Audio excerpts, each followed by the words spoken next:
Are we recording? We want to make sure everyone can see my original Aaron Trahan shirt. Oh yeah. We've been watching Fallout. Well, we just finished Fallout. Have you seen it yet? Yes, let's start the podcast and talk about it. It's so good, but we've also started the podcast. Welcome to Comedy or Worse. Hell yeah! I'm here with a very special guest, Katie Orchard. Yay!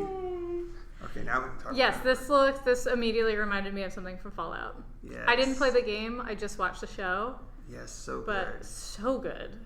I'm so upset it was only 8 episodes. I know. I was just like, it went too quick. I just had to like binge it in little spurts, like 2 or 3 episodes at a time. 3 and then 1. It's just the way the math worked out. Yeah. It's like I watched them. Yeah, we just finished it today, this afternoon. Oh, nice. Yeah, so it's fresh in your mind. Yes. Well, we watched this episode's going to come out a little later, so we can spoil it. Listen, you should have watched it by now. You should have watched it. It's been months. Yes. Come on. Yeah. So this is a spoiler. Something in the show looks like this microphone. So there's the first spoiler. Sorry. But also the game's been out for so long that I feel like it's true. Aren't we over spoiler alert? Isn't that not a thing anymore? I'm done. Yeah, I know. It's like a lot of times these things aren't really spoilers. People just want something to complain about. I know. Also, for Game of Thrones and everything too. Right. I get it. I didn't want to know the spoilers ahead of time, but also the information was out and available. Right. So, but that's a very unique situation. I mean, I guess the end was a kind of a unique situation. Hopefully, you mean because it was bad? No. One of the reasons it was bad, is that the original work is not complete. I've heard a lot of people say that. And then I haven't wrote any novels. I haven't wrote big series. I would love to one day if I could find the time with all the other What things would you write about? What's the type of world that you want to write about? Like sci-fi, fantasy, maybe a little mix of both. Do you have an idea about characters or situation or setting? No, because if I did, I would have it written already, or more started. There's so many ideas, like I have to focus. The most writing I've ever done was I was in college and doing poetry, and you then did poetry. I wrote some poetry, back in the day. I helped run a website for a short period, but it was too much. I couldn't do it anymore. It was called cafepoetry.com. I'm sorry it shut down. This is before Facebook.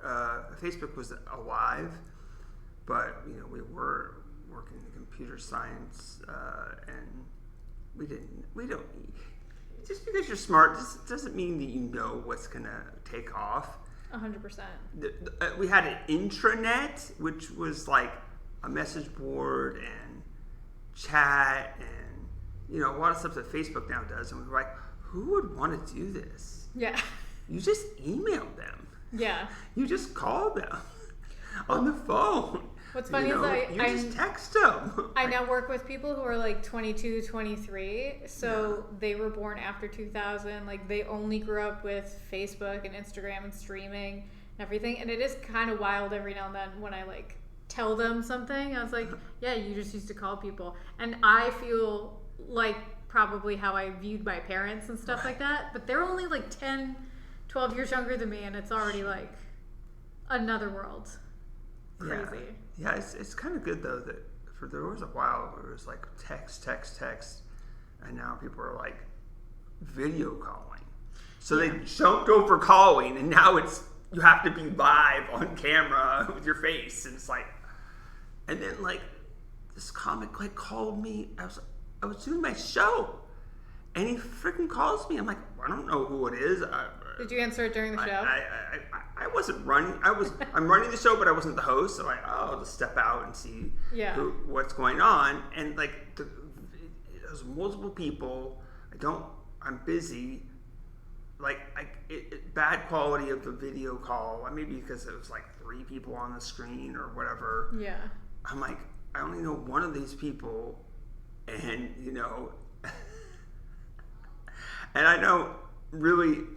I don't know. It's hard because he's bought one of my merchandise, so I don't want to so you're obligated. I don't want to You don't want to disappoint the fans. Yeah, I don't want to disappoint a fan that's also a comic. Yeah. And it's not that I don't want to work with him, and stuff. It's just he's just one of those people. It's just like bad timing, and he's like a comic that you're around, and like there was an incident where a brand new comic went on ACC, did so good, and then you start talking to him outside, and he's like, "Oh yeah, I play music." I'm like, "Oh yeah, of course you're comfortable on stage, yeah, and all these things." And the guy is there, and he's like doing this. He's like a hype man, but not a cool hype man. Like a creepy hype man. Yes, I've met some of these people. So you might even know this person, but I don't want to. I have a couple people that could be in mind, and I'll ask you later. Yeah. I'm trying to be good about in my life. I don't know about you, but I try to never say anything that he was behind that door. I could hear everything that I'm saying. He's not going to get mad at me. You know what I mean? It's not something that I might think of a way to say it even more delicately, but like I'll tell people the truth. Like, sometimes I don't know. This is not a podcast about me. This is about you. So how did you get into comedy? I was actually going to ask, I was going to say, like, I want to know more about you, because I feel like we've known each other for a couple years, and it's just sometimes when you know a comic for so long just around, you never actually get to know them. Sure. Well, I mean, you can find out more about me by the questions I ask you. Okay, so how did I get into comedy? It was just something that I really liked to watch when I was probably too young to watch it. Sure. And it was like the stand-up boom in the 90s where like Comedy Central was like king of everything. Yeah. And I just loved it. And then when I was like 25-ish, something like that. So like yesterday? Thank you so much. It was something like 25. I just like was bored, and I was just kind of, you could just get those spurts of confidence sometimes. Sure. I was like, yeah, let me look up to see if there's something around here. Nice. And I was working with a bunch of musicians right off the 163 in Claremont. Okay. And it like just was timing and right place, right time, where RIP the Comedy Palace was having their open mic, and it was just on the other side of the 163. Right. So I just stayed late at work one day. Scoot in. Yeah. Sorry. No, it's okay. I'm just trying new angles. Oh. Just making sure. I think you're good now. Not a problem. Just in case we want to put this parts of this on YouTube. Oh, of course. As a short. Yeah. Then it's this angle. That's going to be the we got two angles video. Okay. That's the video, and I just record this for the audio. Oh, so I should have been pointing up there the whole time. It's just convenient to have it as video. Well, I work as a producer right now, and we often use something like that, and it's a monitor. Okay. Yeah. Yeah. So you're setting yourself really, up. This second video signal, I'm just going to take the audio off of it. Got it. But I'm not that good at it. That's why I want to get the clip-on mics. Yeah. And then I don't have to have this. Although this is a nice backup, right? Yeah. Say that. Oh, see, like I forgot to put my phone on Do Not Disturb. So if someone. Do you want to go check it really quick? I can't put it on Do Not Disturb. It will disrupt the video. It'll stop the video. Got it. It's a computer. It should be able to multitask. It should. But why do you go off the camera and just stops the camera? It's like, come on, man. Yeah.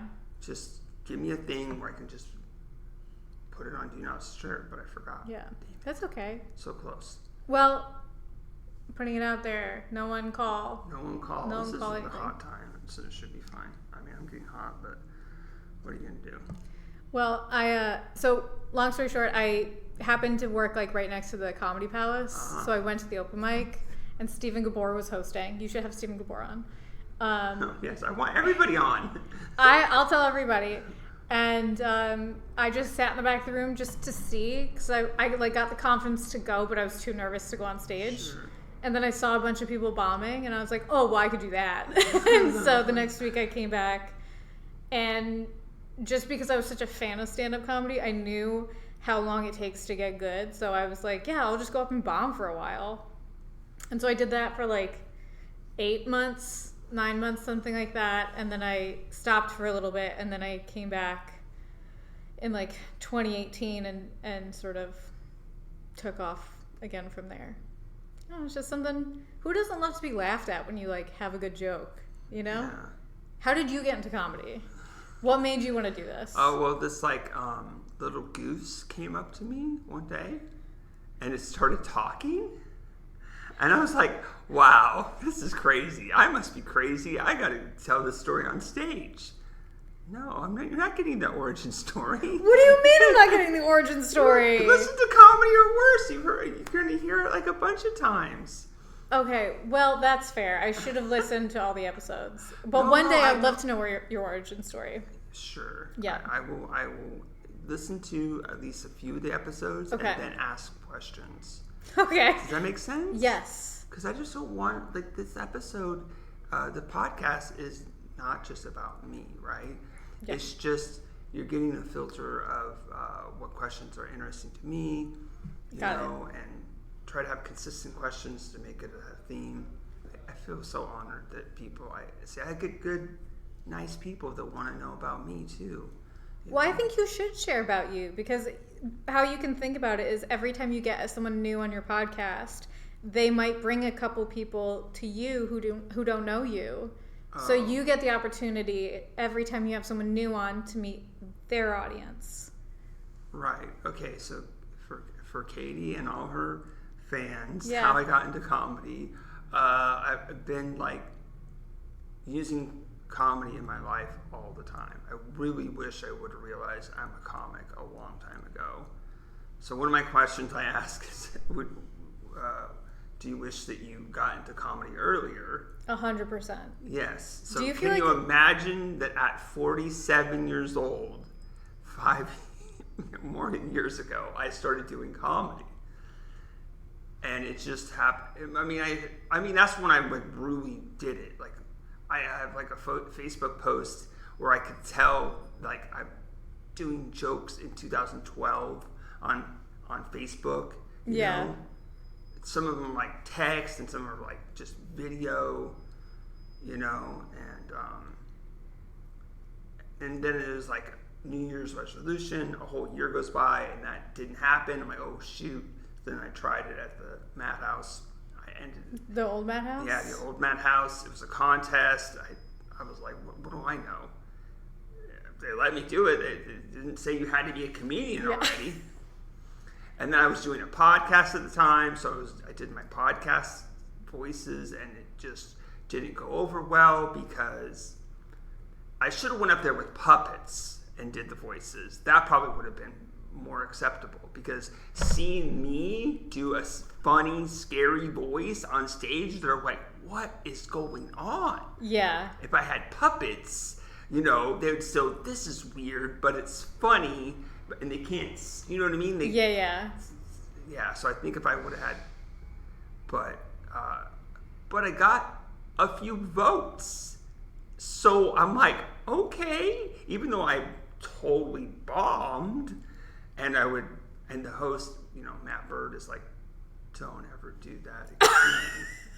You literally scared the staff. I'm like, that's so funny. I'm like, okay. But I think it was, some comics just have their own way, like no one can tell you what your path should be, so that's one of the reasons I'm doing the podcast. Like, what if I get famous through the podcast. Like, also, you don't know what your path is going to be either without trying it. Right. Yeah. I just watched the Steve Martin documentaries thing, and it's like, the Steve Martin Short one. Yeah.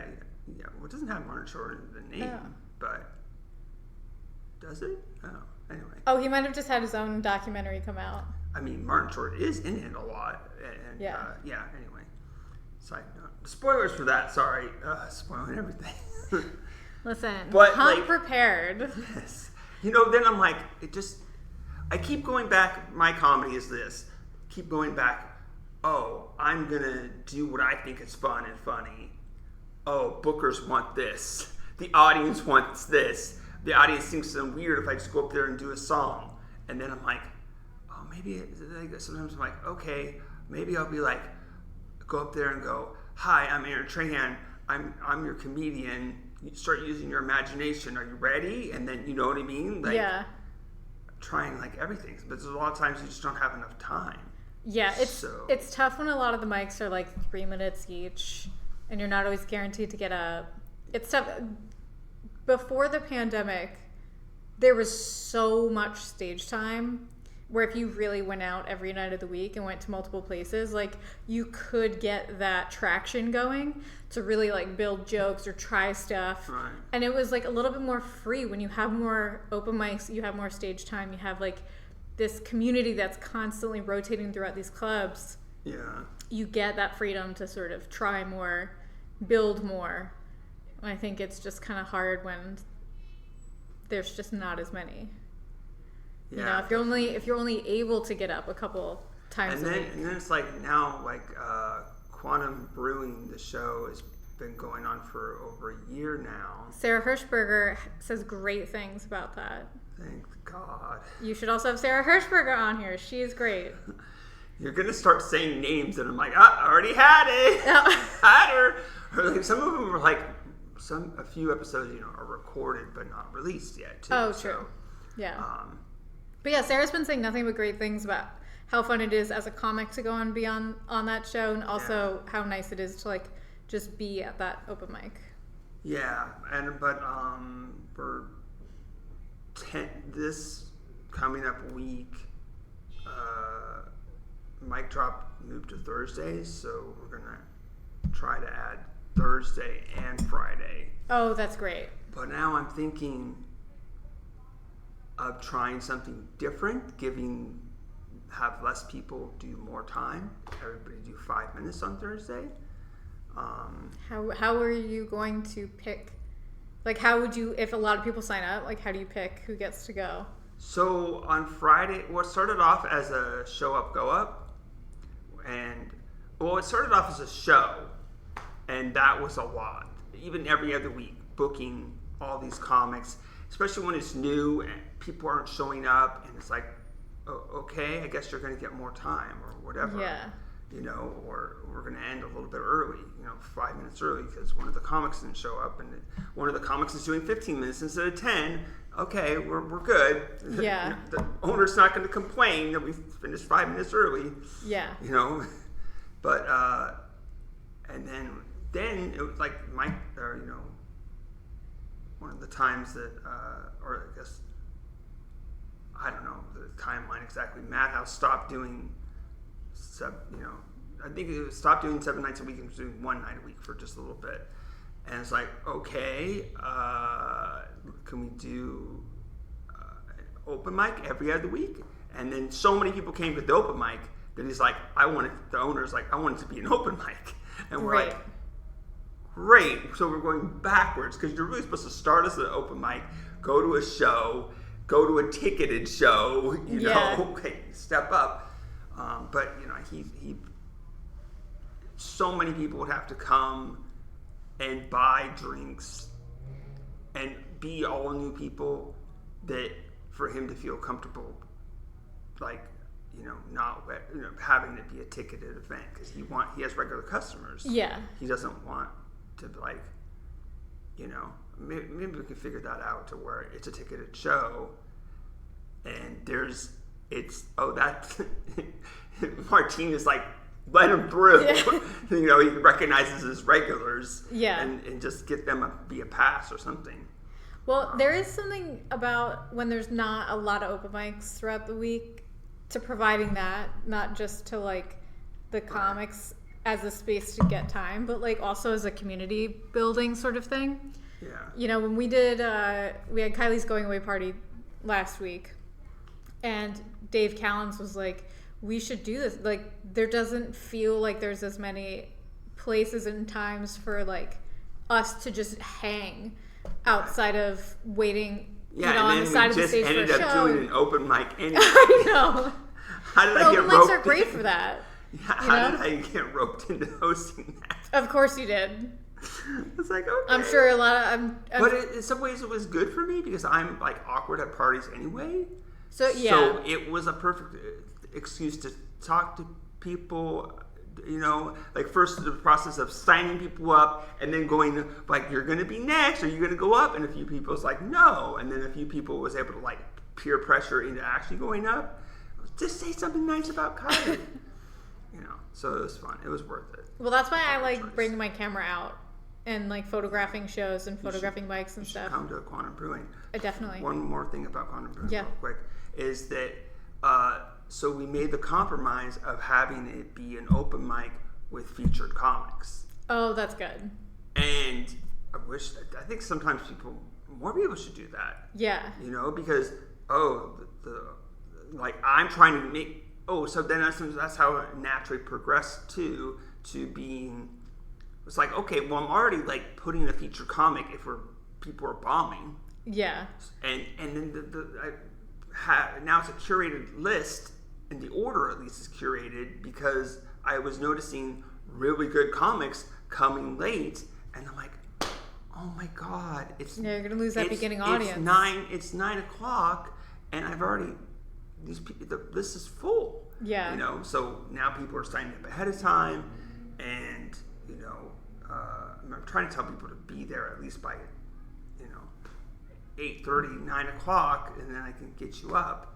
You know, people are still popping in, but it's like it's a list, and I curate the list, and then it also makes it easier to have someone else host. You know, because I can, So that's just want to make sure that was cleared. The reason it's a curated list, the order at least, is to make it a good show. I get that. Yeah, and then the other thing is that people, it's a free show, but I'm trying to encourage people to tip. So the latest thing is right now, hopefully it's still going right now, this way. If not, this is how things evolve. The best of the night gets half the tips. And Oh, that's fun. Determined by the audience. Done it 3 times so far. And I'm glad the audience is voting because I wouldn't have voted for those people, you know, but it's fine. It's not a fair contest. The idea is to engagement, have people stay as long as possible. Yeah. It also makes people feel like they're a part of it. Like when they get to like, you know, something as small as like vote for the winner. Yeah. Like that makes people feel like they're also a part of this. Like they're an important part. Like they get to determine this big thing at the end. Exactly. Yeah. I mean, if I could get the owner to pay for my time and I could pay the comics, then it could, it could not be so much pressure on putting it on the audience. And like if the most of the audience are comics and I'm asking for tips. Yeah, you're not getting there. The tips that I get are from the other comics. Yeah. It's like, okay. You know, but in LA you pay there's a lot of mics where you pay to be on. I know, that's crazy. I don't like that, don't want that, but yeah. You know, it takes money to do this stuff. Everybody's time is precious. But so, what's your favorite place to do comedy right now? Well, I'll admit I haven't been up in a while. Okay. But I stand by that ACC has all respect to Madhouse. I think Madhouse does a lot of great things for comics. Okay. And I think Robert loves helping. The feeling I get from him, I don't really know him that well. He's very supportive of the community, but my favorite room is ACC. American Comedy Company. Yeah. It's really close by. It is a great spot. Yeah. It's just a good size room. It fits, I think it fits like maybe 200.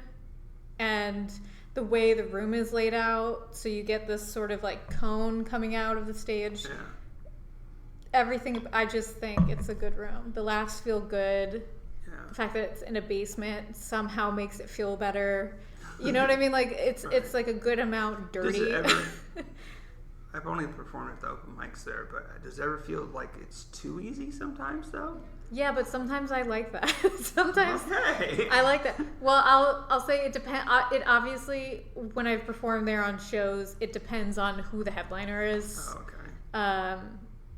Like the best I've ever done, I got to feature for Mr. D, Joe Dombrowski, I think is his last name. He's a kindergarten teacher who sort of blew up on TikTok over the pandemic. Mm-hmm. And when I like looked up who he was when I got booked as the feature, one of the few times I got to feature, he, is very flamboyant, and I was like, oh, that's why they want like a woman on the show to like, it's going to be like a good crowd. And then when I watched his videos, I was like, oh, it's going to be all teachers and women coming, and that's not always common to have a room that's like majority women. Right. And majority, not like young women who are after like Matt Rife, right. But like women in their 30s and 40s who like lived a little, and they were the best crowd I've ever performed in front of. He was incredible. And when I talked to him backstage, what I knew about him was he was a TikTok person who like got famous, and he's like, no, I'd been doing stand-up for 12 years, and when the pandemic happened and all the mics and shows shut down, I just decided to try TikTok, and it just worked, and it was just a place for me to like open mic my own jokes and see if they would hit with people, and then if they were hitting online, I could sort of translate them to on stage. Wow. He was his show was incredible, his crowds were incredible. It was great. So he's just talking, saying the joke in front of a camera, and then if people like it? There's like it's sort of like he was saying the same idea, like he was testing the concept of the joke, or like the premise of the joke, where he would just, because he was as a kindergarten teacher, he has a little bit of the like kids say the darndest things premises, or like a lot of teachers have wild stories about parents or other teachers or like the school system, and it's all stuff that like a lot of people can relate to, whether you have kids or not. Like everyone was in the school system at one point. Sure. And I think it was just a place where he could still test jokes the same way we did parking lot comedy. I got to do a few of them, unfortunately. They were great. Well, I'll say they weren't great in the same way as like performing for a great crowd on stage. They were great because I think they became the glue that held together so many like not mental illnesses, but like so many people who like need it for so many different reasons. And there were a few comics that were brand new, like Kylie. Kylie started pandemic, Heffley. All pandemic comics. Well, I remember both of them around the same time. They were just new to comedy here at the Madhouse. We were open, and then the pandemic hit, and they just kept going.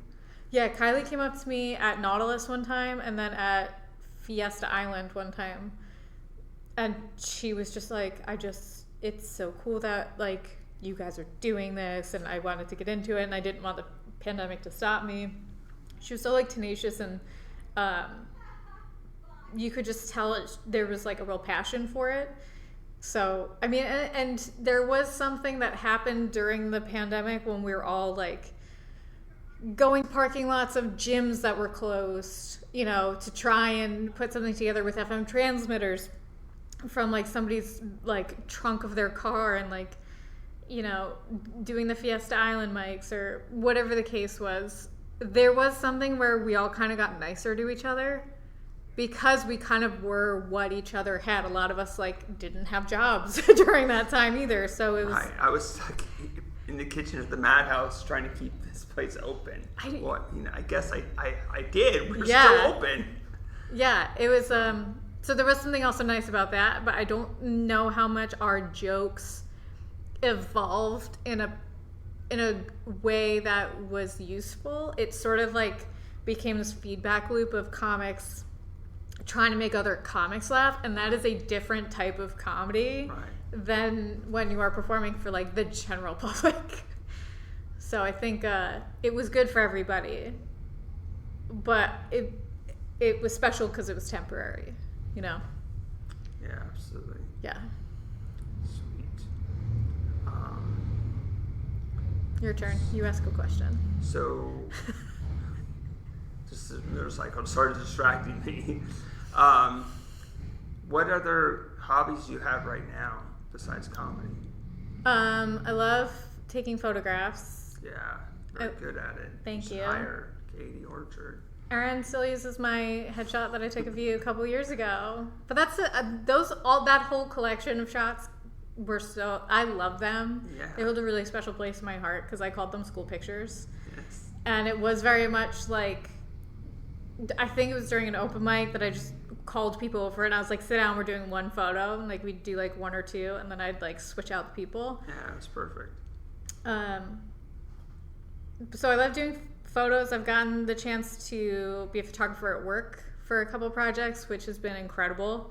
So I've gotten to photograph at the CMA Awards and a couple TikTok events. So Nice. yeah, I've been incredibly fortunate to build my photography career and portfolio there. I like to paint a lot. We were supposed to do this last week, and I told you I was running late on a job, and it's because I was painting a mural and it was running a bit late. Wow. So I've done sort of How like, do you possibly paint a mural? well, How long does it take to start? it depends. I was doing it at my office, so I was given a budget of hours to complete the project, so I had to make it quick and efficient. So I had another designer at work design it up, and it was just like a slogan. And I put a projector up, and I traced it on the wall, and then I just painted it by hand. Ah. So it was just, it said second to none, because that's, like, our company is second to none. Hey. But that was like a simple one. I've done like a cityscape, like an illustrated cityscape for a company that was on 7th and Broadway or something like that, but I think they've moved since. Cool. I've decked out a couple doors at Rock and Roll San Diego, which is a really great rehearsal facility for anyone in San Diego looking for space to make music or make noise, and they have neighbors or whatever. You can go rent a room. A couple comics who do music. I when I worked there, I used to see them there all the time. Cool. Have you ever done graffiti? I've never done graffiti.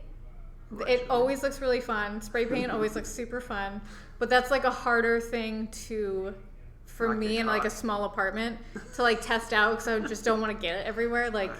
freehand painting is like something I could do small and big scale. So I like painting. I love writing. I've also gotten a chance to write a couple things for work. I've gotten to write on a docu-series about NIL, which is name, image, and likeness. It was a piece of legislation that got passed in 2021 allowing college athletes to make money, because before they weren't allowed to accept so they can, any kind of be money. in that college football game and get money, right? They Video game. can't get paid to play. They could get paid to do sponsorships, advertisements, Yeah, you know, they sign made- even like sign autographs and stuff like that. They made weren't a allowed to do. blanket deal. Yeah, with like a video game where yeah. it's not like a lot of money, but it's something. Yeah, if you watched March Madness this year, you saw Caitlin Clark in every other commercial, and that is in thanks to NIL that she was able to get paid for all of that work. Yeah. Yeah. Cool. So I've gotten to do that. I've gotten to write scripts for like award shows. I helped write and produce an award show for AEW, which is a wrestling organization. Wow. Yeah, That's cool. the AEW awards. Maybe one of the Have more you- fun things I've Have gotten you to write. met Greg Miller by chance? No, it was just because they're based in Jacksonville, Florida. Oh.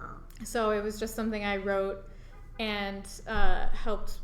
We have a small team at work, and so I helped produce it. Okay. And we basically worked with the AEW team to like capture film everything, and then they sent us back the footage to put together. Okay. Yeah, well, I guess he kind of works for the WWE. Oh, Cody Rhodes went over to the WWE, yeah. Yeah, so that makes sense.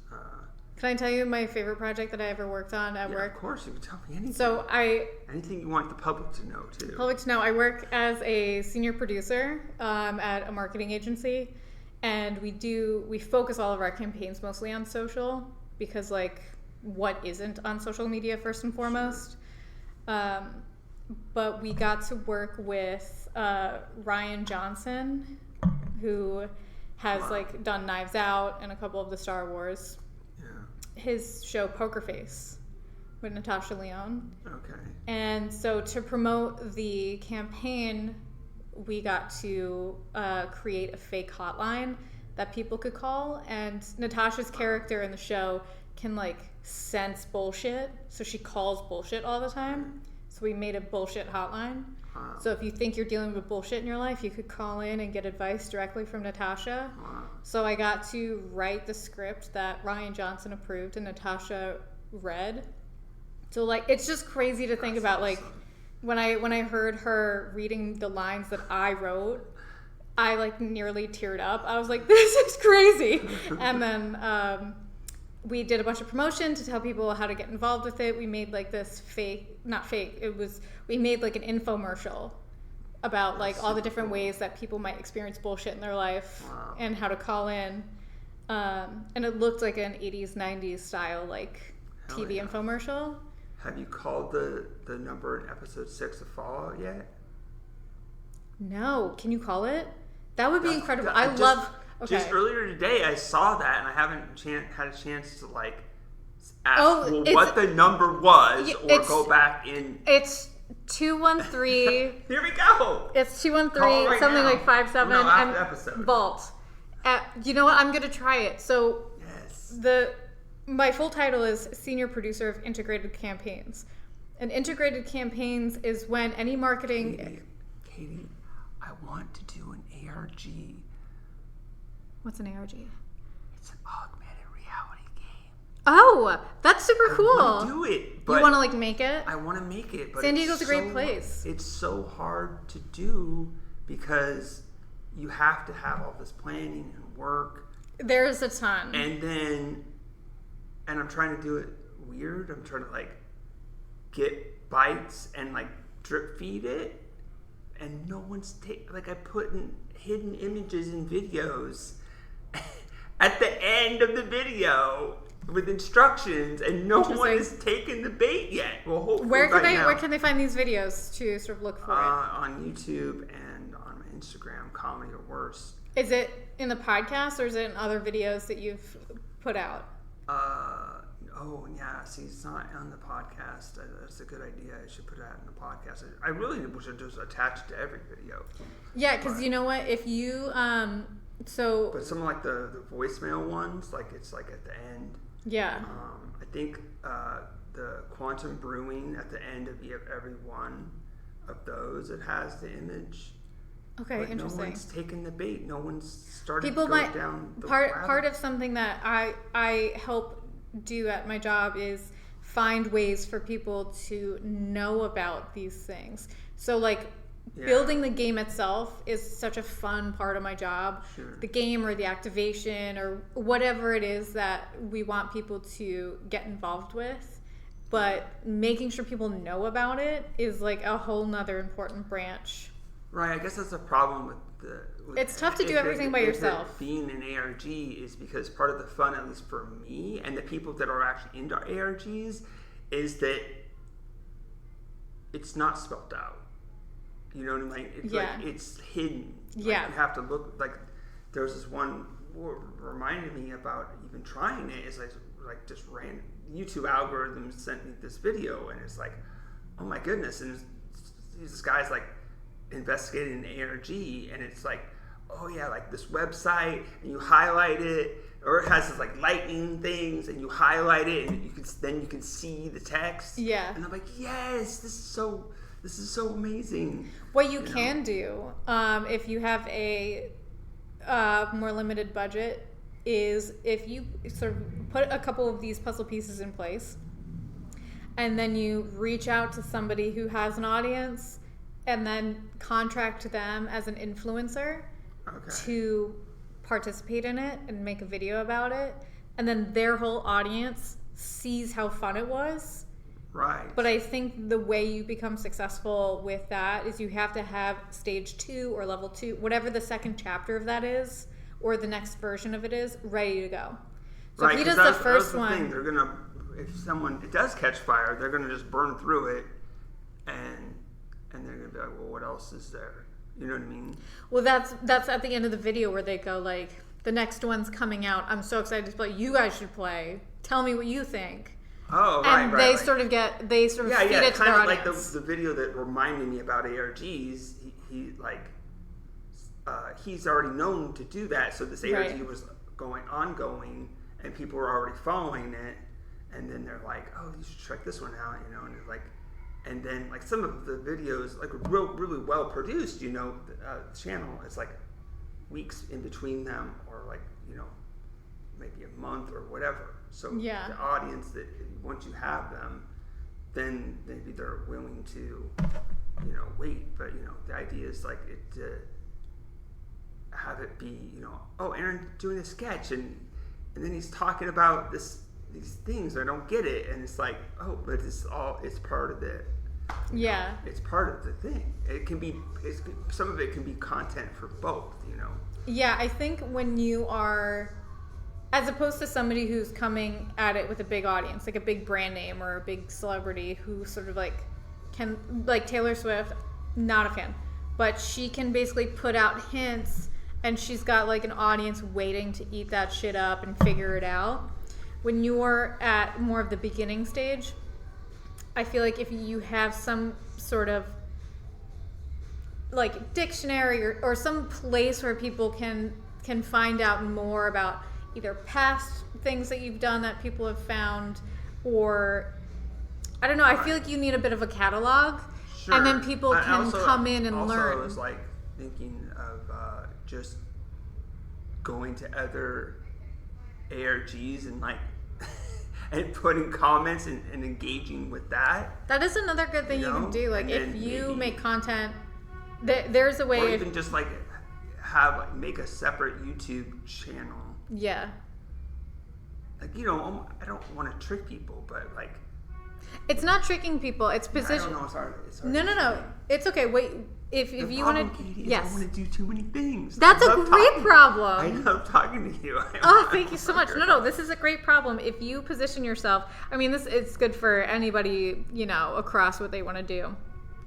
If you start, let's say you're really interested in like sports or beer or something like that, like sort of like a generalized thing, but you're like a really passionate fan and you want to start your own thing like sports radio, or you want to start your own beer label or whatever.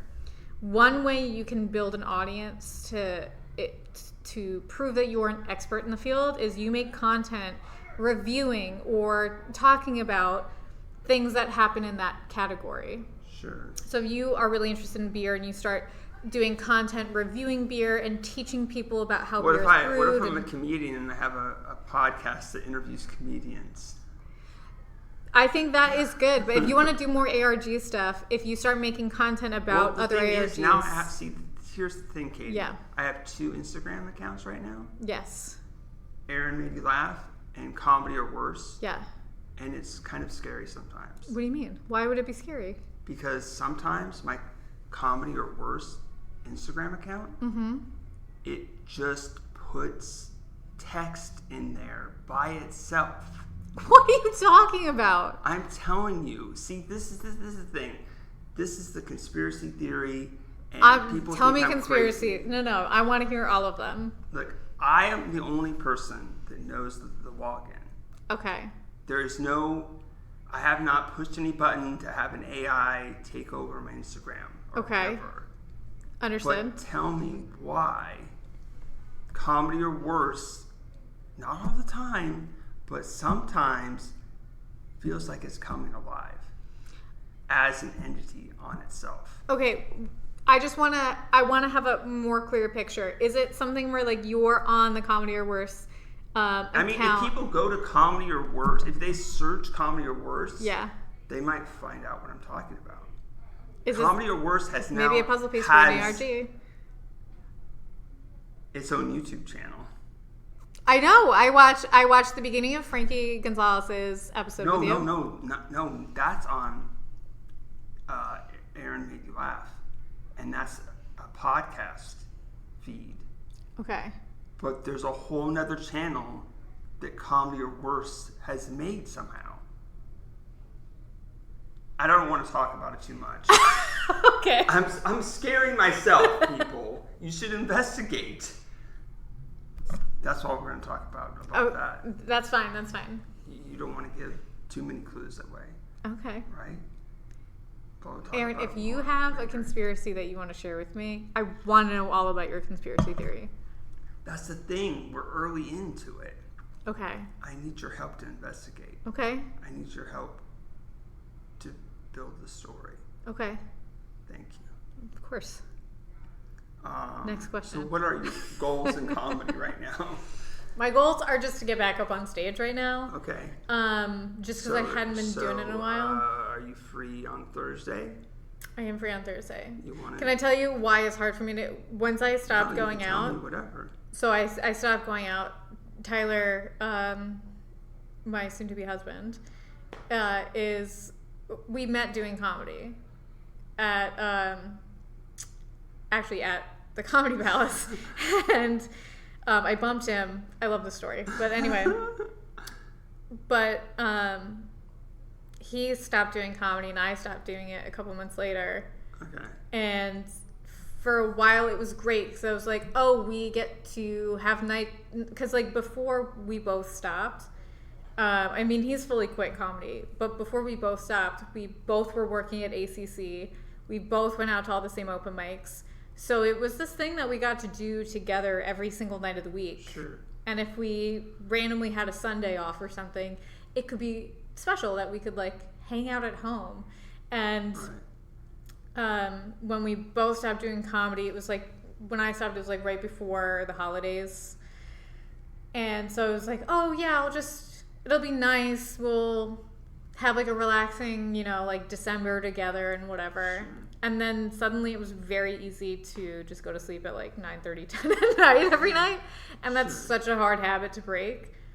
And it's nice getting a full night of sleep, especially because I have like a daytime job. And what if I get you in and out real quick? No, I want to get back out. Okay. But that was like the main. It's just, if you talk to anybody who stops doing comedy, they're like, wow, going to sleep at a regular like going to sleep early is nice. Sure. I've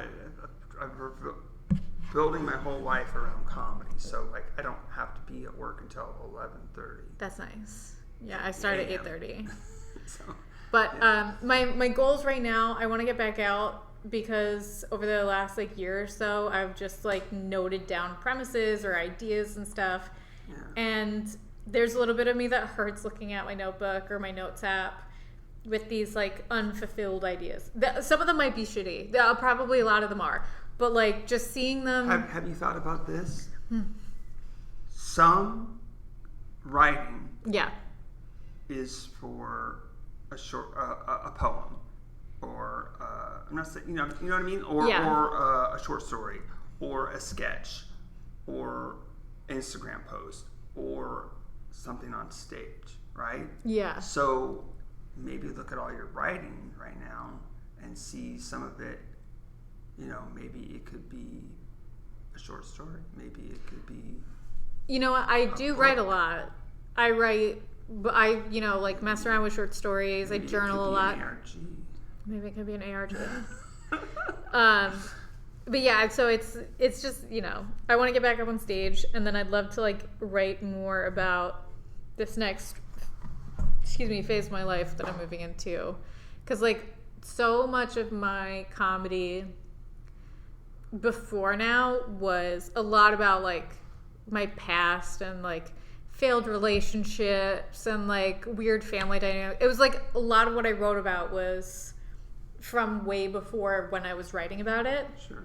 So I'd love to be able to write more about like things I'm experiencing in the present, or like, you know. What about current events? Do you ever write about current events? I did when I first started comedy because I didn't know what else to write about, and I love late night. If I could one day end up in New York working on like Last Week Tonight with John Oliver, or Late Night with Seth Meyers, those are my two favorite people. Nice. I'm so happy to see Jon Stewart back on The Daily Show every Monday. But I gotta watch that. he's great. I love Jon Stewart. Oh yeah. I love like that New York late night comedy world. Plus that's like kind of like a day job. So I love that whole world. So when I first started comedy, I did try and do I tried to like write about current events. It's just none of my opinion. Would you be interested in contributing to a newsletter? What, do you have a newsletter? I'm working on a newsletter. What kind of newsletter? Comedy related. Okay. I mean, so what I found tough was in 2015 when I first started, when I first got up on stage.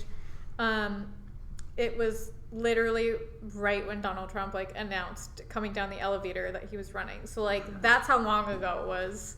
Oh, so it was like easy to poke a bunch of jokes. I remember one of the first sets I did. Again, I knew I was going to bomb for so long. So, like, this was not me going in and being like, I'm a revolutionary. It was just me trying to get hours and, like, reps under my belt. Sure. I rewrote a scene from A Dark Knight. Or maybe it was A Dark Knight Rises. It's the one with Two-Face in it. Where I compared Trump to, like, he's not the hero we need. He's the hero... or whatever that line is. I like tried to rewrite it, and then like Hillary Clinton was the Commissioner Gordon, and like Obama was Two-Face, and I just tried to write it, and I remember holding this printout of this. I like literally just printed out the scene, and I just crossed off names, and I just rewrote them, and I was like, this will be fun for me. It was awful. Right. But yeah, everything I've gone up on stage about, it was like, it didn't really hit. It just didn't feel like me. I wasn't that connected to it. Sure. So that's why I started writing more about all my personal mistakes. Yeah. And then I feel like just over the last 10 years, like political comedy, if you're not already established in that sort of space, I feel like going up in an open mic in 2020, talking about Trump or Biden or whatever was going on, it just felt like more of a hassle.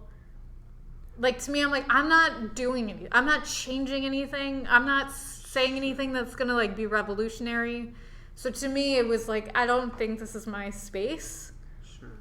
And I felt like, especially during those times, people were coming out to comedy specifically not to hear that shit. Right. Unless you had, like, the most killer joke ever. And I was not at that level. So it was... yeah, it was a lot about my divorce and, you know, all that stuff. Yeah. But, I don't know. Maybe it's changing. Maybe people will want to hear political comedy again from, like, regular comics. Thinking of ideas, and maybe it's just, what about just interviewing people randomly on the street? What do you think about this? I feel like some people are really good at that. I don't feel like that is my place because I get annoyed by most people. Do you know what I mean? But that could be funny. It probably would be funny, but it would be something. Like trying to interview someone and you're just. Oh God! I could see myself being like, you know what? We're done. Just please move. It's just I'm not good at small talk. Not because I don't think I could do it. It's more of like I just get annoyed with people. Sure. So, I don't know. Yeah, it's not small talk though. You're talking about deep issues. And on the street, you're not really getting it. You're just getting opinions from people. Yeah. People's opinions are deep issues. That's the problem. People think lightly about a lot of things. They think they have a lot of knowledge about things, and they don't really know what they're talking about. Yeah. And then you could just you know what questions you're going to ask, right? So you're already prepared. Yeah. And you just tell them, oh, did you know that this war has been going on for thousands of years, or you know what I mean, or whatever topic you're. You know what? I feel like somebody who's good at improv is good at that stuff. Okay. I don't feel like I'm very good at improv. I'm great at a lot of things, so I don't want to keep putting myself down. It's just, I would much rather do something like this, like one-on-one interviews, where I can just talk to somebody I know or want to get to know or am interested in. The people on the street, especially downtown, is like, I can do without most of them. Sounds good. Yeah. Just throwing out ideas. No, I appreciate it. What are your goals with comedy? My goals in comedy is to be able to go to any comedy club in the United States and go, hey, I know I'm not on the show, but can I go out? You just want to be a national pop-in. Just be like, you know, That's a great goal. I have a Netflix special coming out real soon. I know that I didn't call ahead, but can I do like 5 minutes? That's actually a really... Is that too conceited of a goal? No, it's great to have that goal because that allows you so much space to make decisions to get there that will also, that as you build to get to that point. Like that makes a lot of things very clear. Or just be like, oh, I'm in town. Can I use your green room as a podcast thing and interview some comics in this sound, you know? Yeah. Take comedy or worse on the road.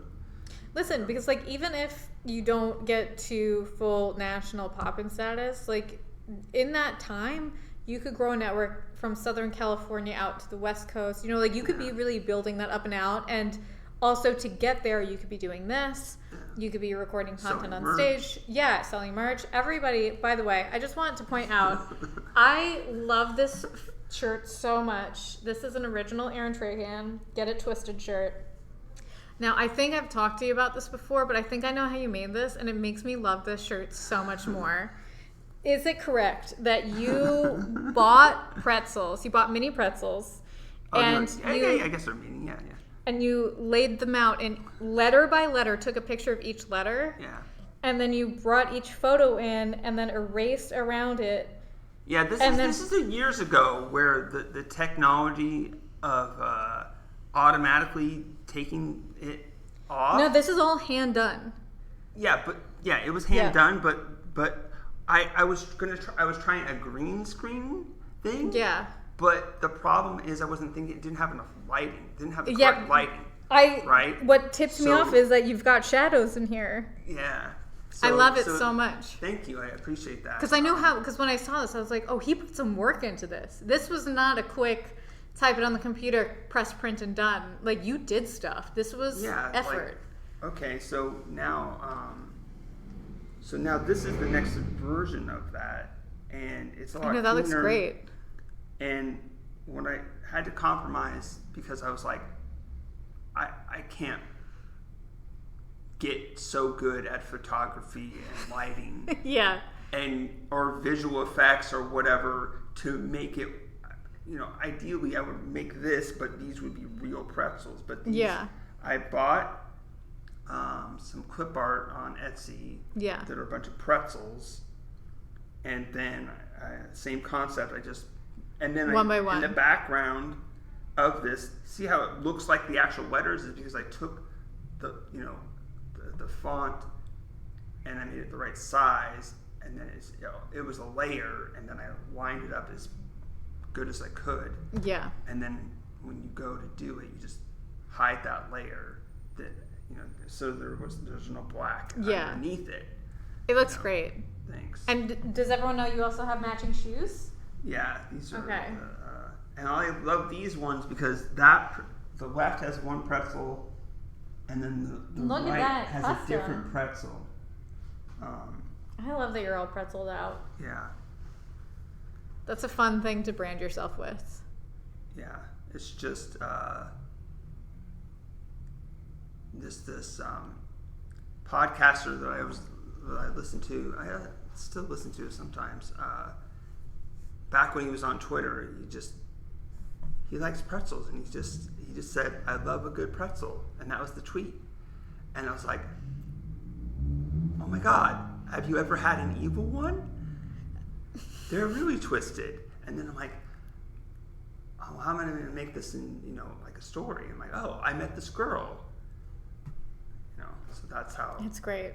I want. On the back, this also has a back to it. Sure. Yeah, this has the back. This has a. Make sure everyone can see that. They're really twisted. Yeah. And you literally twisted the letters. I mean, now that I had to I had to use the effect to do it. So that was fun. I'm just a fan. Thank you. I'm a fan of people putting work into stuff. I'm a fan of people like. Well, the merch isn't like a new thing for me. Back in college. Did you go to college out here?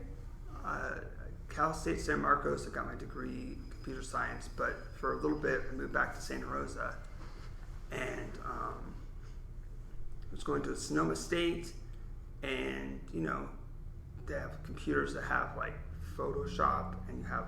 Wait, did you just make merch for yourself in college just because you wanted merch for yourself? Well, like unrelated to the comedy? Because I didn't know I was a comedian. Right. And I just these shirt-a-days were taking off, right?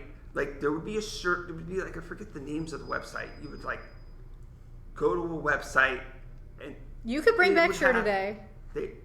Yeah, absolutely. That would be great. I think they're still going on. It's just no.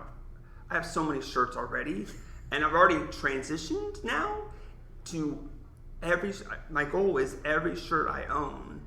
You want to be yours. Something I designed. I love that. Yes. Because like as a child, or especially a teenager growing up, we couldn't have things that said Nike on it. Like, there's no way I could have had something like that. Yeah. But then also, I don't know if it's because we couldn't afford it or whatever, just my sense of style or whatever. I'm like, I don't want to wear a thing that says Adidas or Nike or whatever. Everybody has that. Like, I want it to be, something I made. Yeah, I got joke or whatever. When I was in my early 20s, I used to paint on clothing. And for a while, I felt the same way. I was like, I would love to have a whole collection of just my own clothes.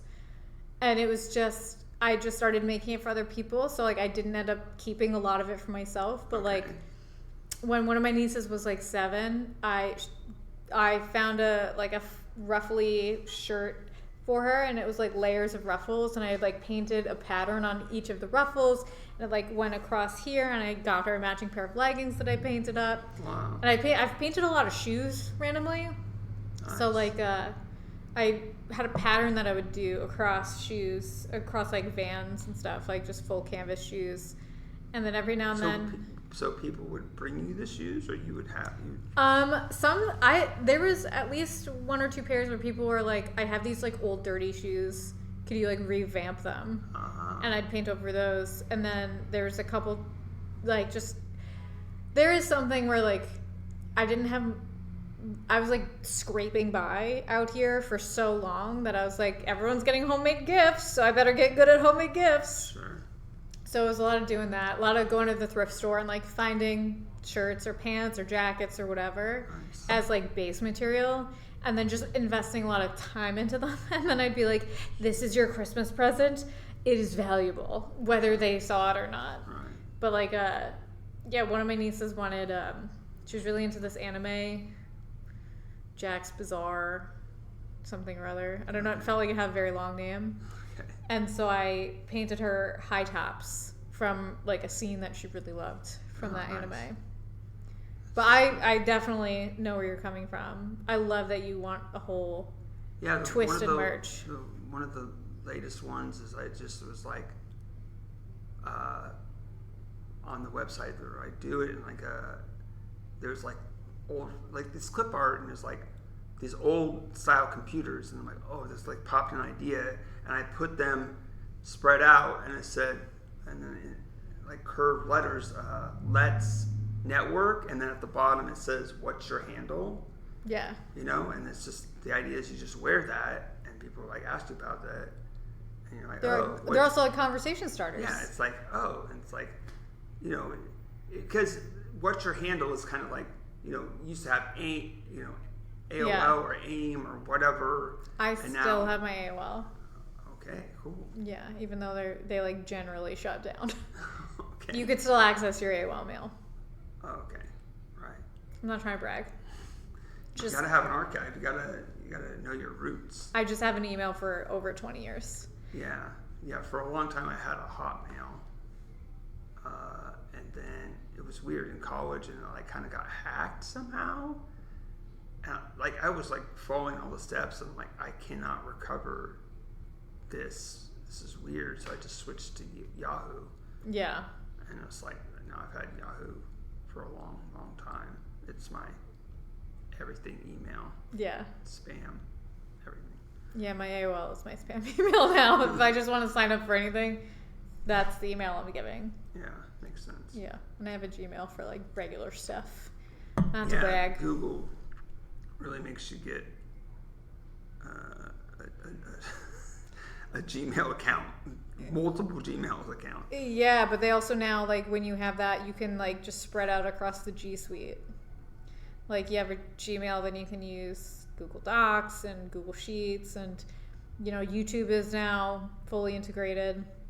So you could just click Create Channel from your email. Yeah, just I think Comedy or Worse did. I don't know. It was weird. What else we got, Aaron? What the fuck?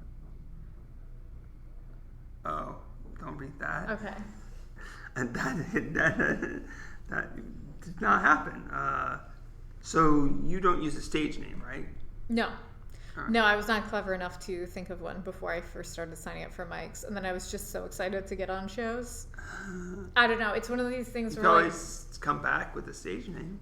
I could. I just feel like I'm not good at remembering lies. So it's I feel like it's just easier for me to not even think about it and just be like, my name is Katie Orchard. Plus, Katie Orchard's a great name. Oh, I love Katie Orchard. It's a great name. So that's because you're keeping your name no matter what. Keeping my name no matter what. Oh yeah. Yeah. So. Is your real name Aaron Trahan? So far. But what for comedy? I guess we kind of said the writing process. Do you write randomly, or you sit down to write?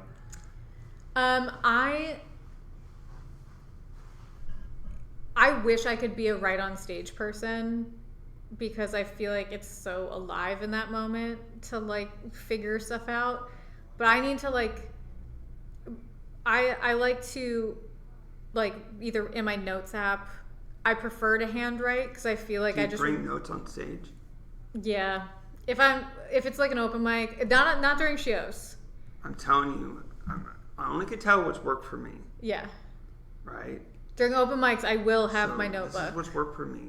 Is I found myself going through these phases of bringing up notes on stage, glancing at them, integrating it into the act, not making it awkward or weird, or people just forget that I'm looking at my notes or whatever.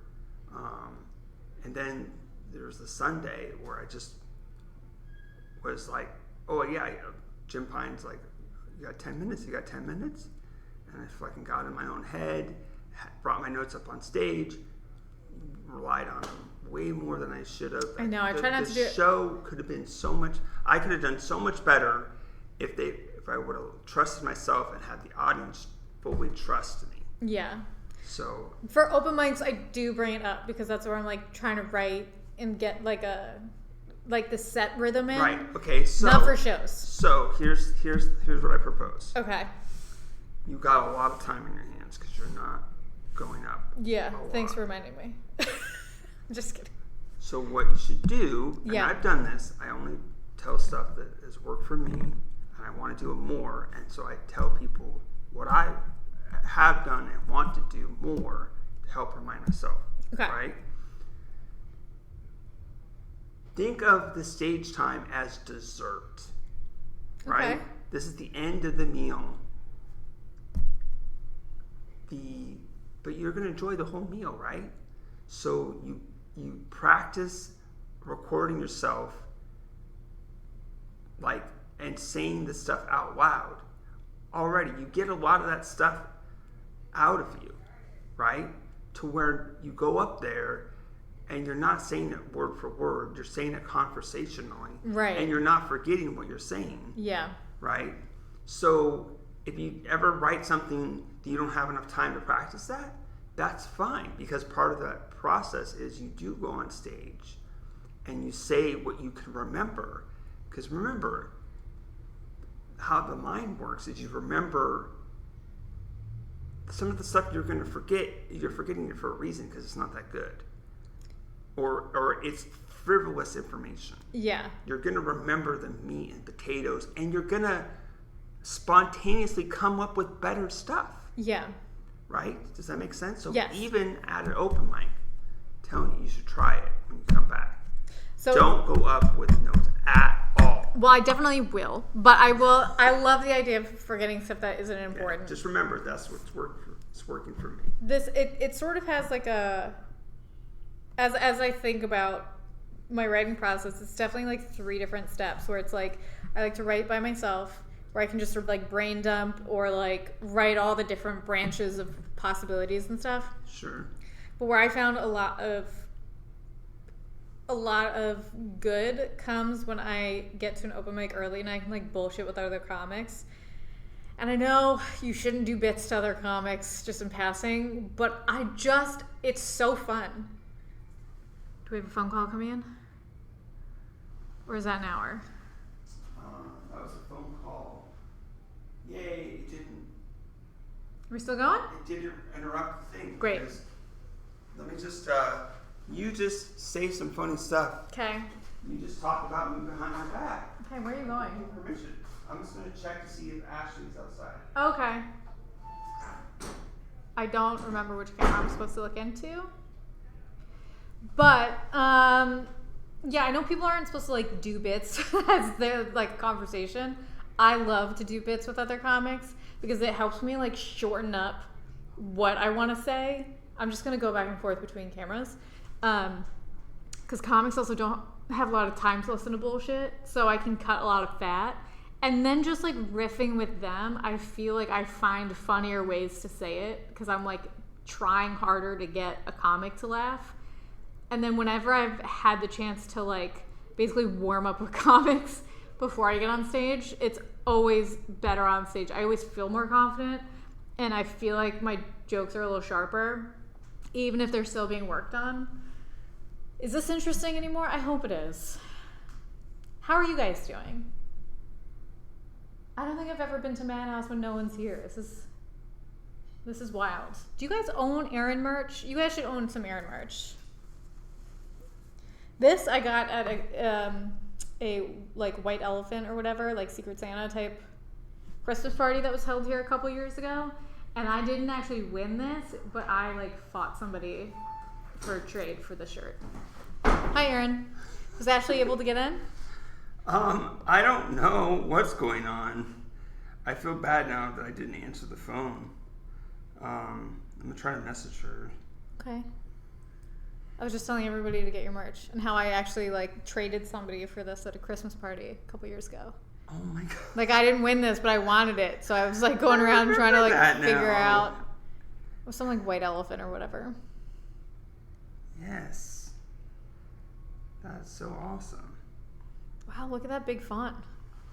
I need glasses. Huh.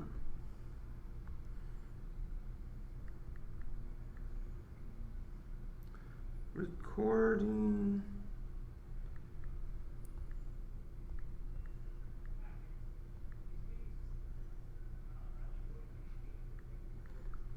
Is everything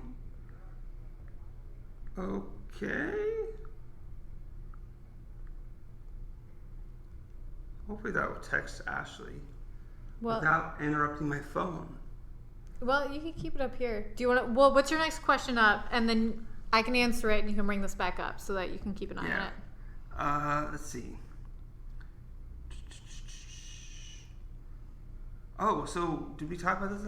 How did we meet? I think it was just we were both sort of just like around for a while. Like, You know what I mean? The Like, Comedy Palace, probably.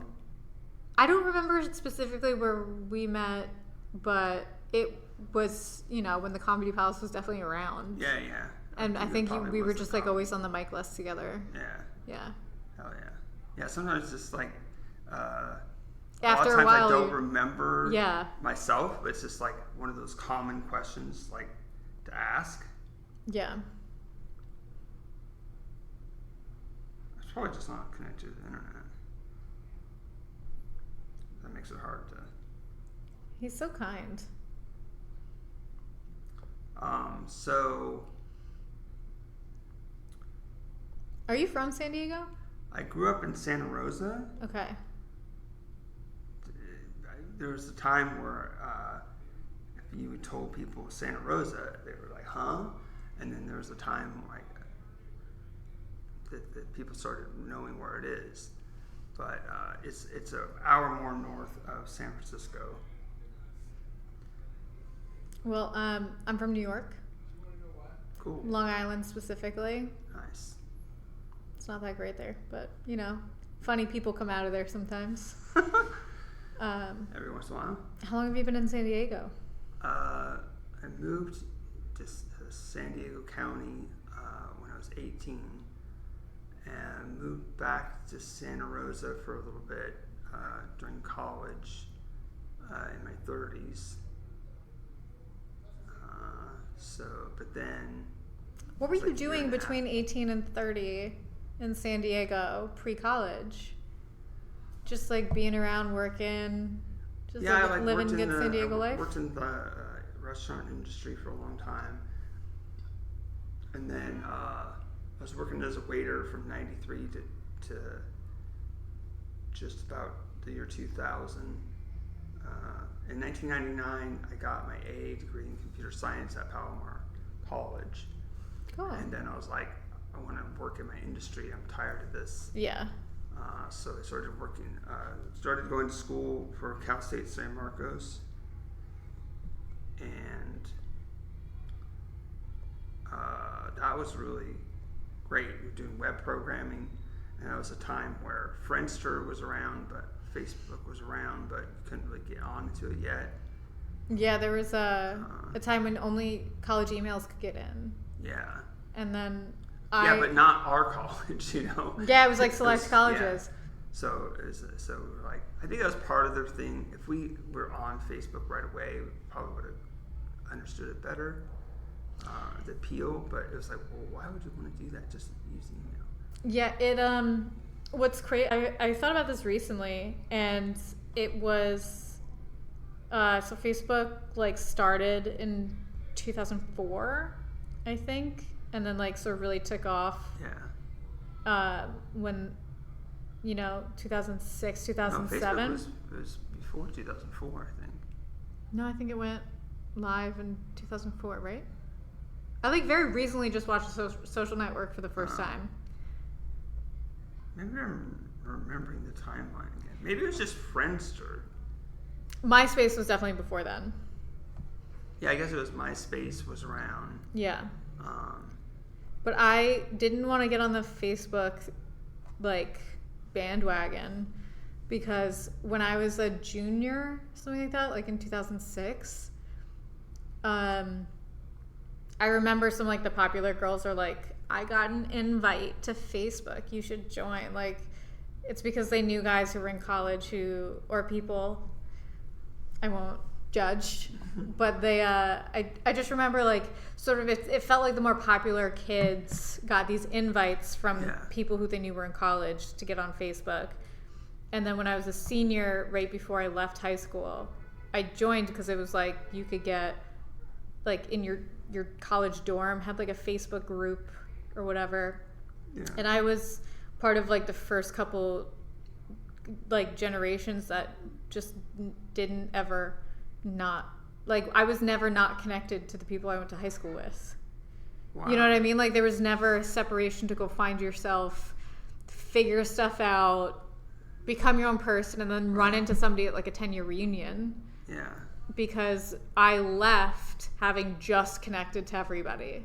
Wow. So everyone I went to high school with suddenly you just get friend requests and you just take them on, and then you like meet all these people in college, and you immediately like friend on Facebook. Wow. So my college experience was like not really devoid from everyone I went to high school with seeing what I was doing, because I wanted to post and because it was fun before you knew AI was going to steal all your data.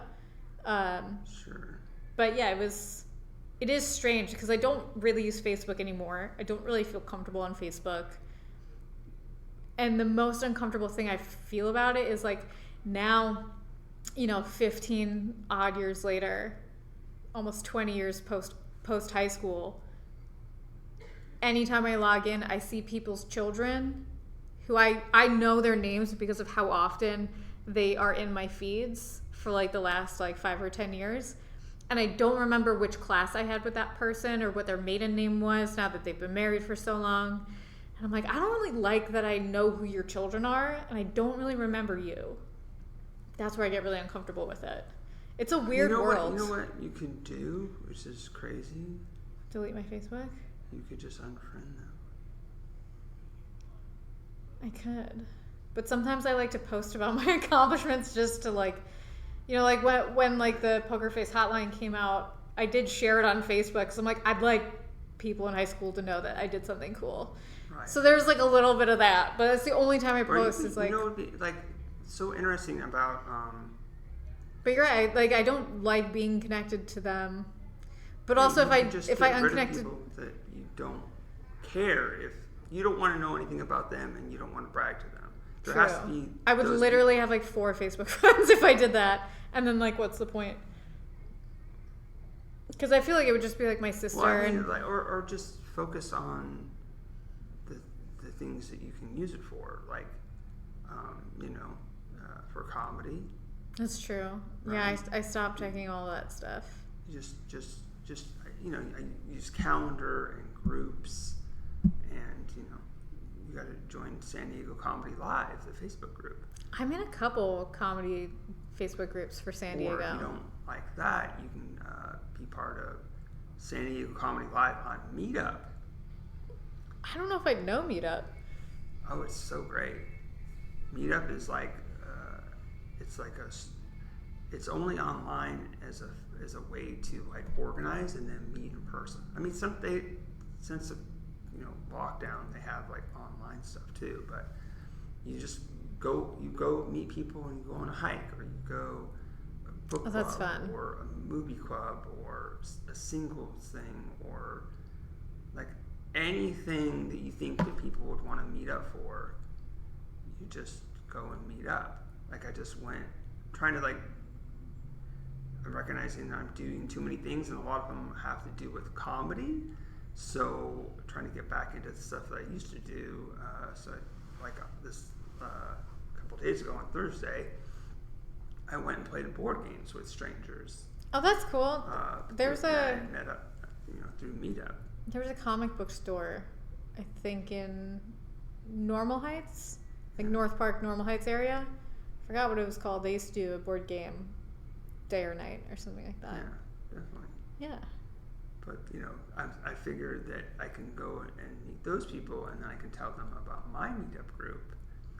And then I had 2 people that seemed interested, but then they didn't message me, so they didn't come to the open mic at Quantum Brewing the next day.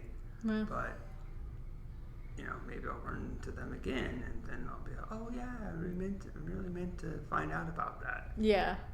It's like, okay, yeah, I get it. They were really interested. They would just search for comedy on Meetup, True. And they would join them all, and they would go, are you that guy? Yes, I'm fine. You finally found the last one. Yeah. I tried to make the group both, have the same name and then be very San Diego Comedy Live.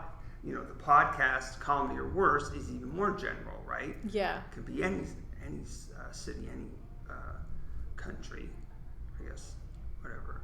Even on a boat, you could listen to it on a boat. And one of the goals is, not just to learn more about a comic, but to encourage encourage people to see live comedy. Everybody should see live comedy. I cannot stress that enough. It is so different than watching a Netflix special or from your couch, or TikTok is not the same. Yeah, go see live comedy. All the times that But don't crowd, talk. yeah. Go see other people try to do the funny thing where they say something and then they get shut down, and it's like my boss loves comedy, and he went to go see an open mic the other night. He came in, he was so excited. He was like, I went to American Comedy Company. I like saw the open mic. He was so excited, and I think he was slightly surprised of how much he like enjoyed the experience, both watching people succeed and people bomb, and also just like being in the like people I think who have never seen live comedy, like good live comedy. If you've never seen it before, I'd recommend go see a comic that you already enjoy to get hooked into it, and then support open mic. But like, there is an energy that you can only experience in the room. You could feel the laughs bouncing off. I feel like you laugh more. It's contagious. You feel good. Just being in the room is so incredible, and you can't replicate it. You can't replicate it from the couch. No, it's not. You think, you and your friends having fun, joking around, but if you actually like to do that, you should go see an open mic. Yeah. People will bomb as much as your friends bomb, because that's like always going to happen. But people are going to do great the same way your friends do great, and like, it is definitely worth going. But a lot of times there's like another level where it's polished material. Yeah. And the trick is to make it seem like, we're all here in the moment. And we're just coming up with this out of thin air, Yeah. So some people are good at that. Yes. Yeah. Trying to get better every day. Going up with no notes is really... That's brave. Really. It's just... From my perspective. No, I get it. Yeah. But I just know myself. And I know if I start bringing up notes up on stage again, it's just going to fall in the same pattern. Yeah. Then I'm going to start relying on it or making it part of my act or whatever. Like I've seen... Anyway, I don't want to... I will only say something if someone else says it. No, actually, it's a good story. There are people that really helped me, like, here and there. And like, early on, like I did this thing where I had notes, and I subconscious about the notes, and I turned the page and I said page 2, right? Yeah. And then it was just a one-off thing, and then Josh Krebs is like, "Oh, you never do that thing. You never do that page 2." And I'm like, "What?" And he's like, I'm like, "I kind of remembered it." And he's like, I'm like, "Oh, I should do that again?" He's like, "Yeah, that was hella funny." So then I started doing it. I remember this. You remember that? At the beginning of it, yeah. And then it was going in and out of using notes, and there was a big gap where I was not using notes. So I couldn't figure out how to integrate page 2 with no notes. Yeah. Right? So I think Danny Ragu started doing page 2. Oh, I'm a big Ragu fan. So that man is a big teddy bear. So, and I had no problem with it, because it's parallel thinking, or even if he had seen me do it, he forgot, and then just like soaked it out, sat in the back, so he can have it, because I know that he's at some point gonna stop using notes on stage too, right? Or he'll stop doing comedy even. I don't know. Yeah. Who knows? He'll just be a producer. So one comic's like, "Oh yeah, that's your thing," and I'm like, "No." It is hard. I have definitely like, felt no, it's territorial. not precious enough to me. Yeah. If he was going up there doing, "I love a good pretzel," or that's different.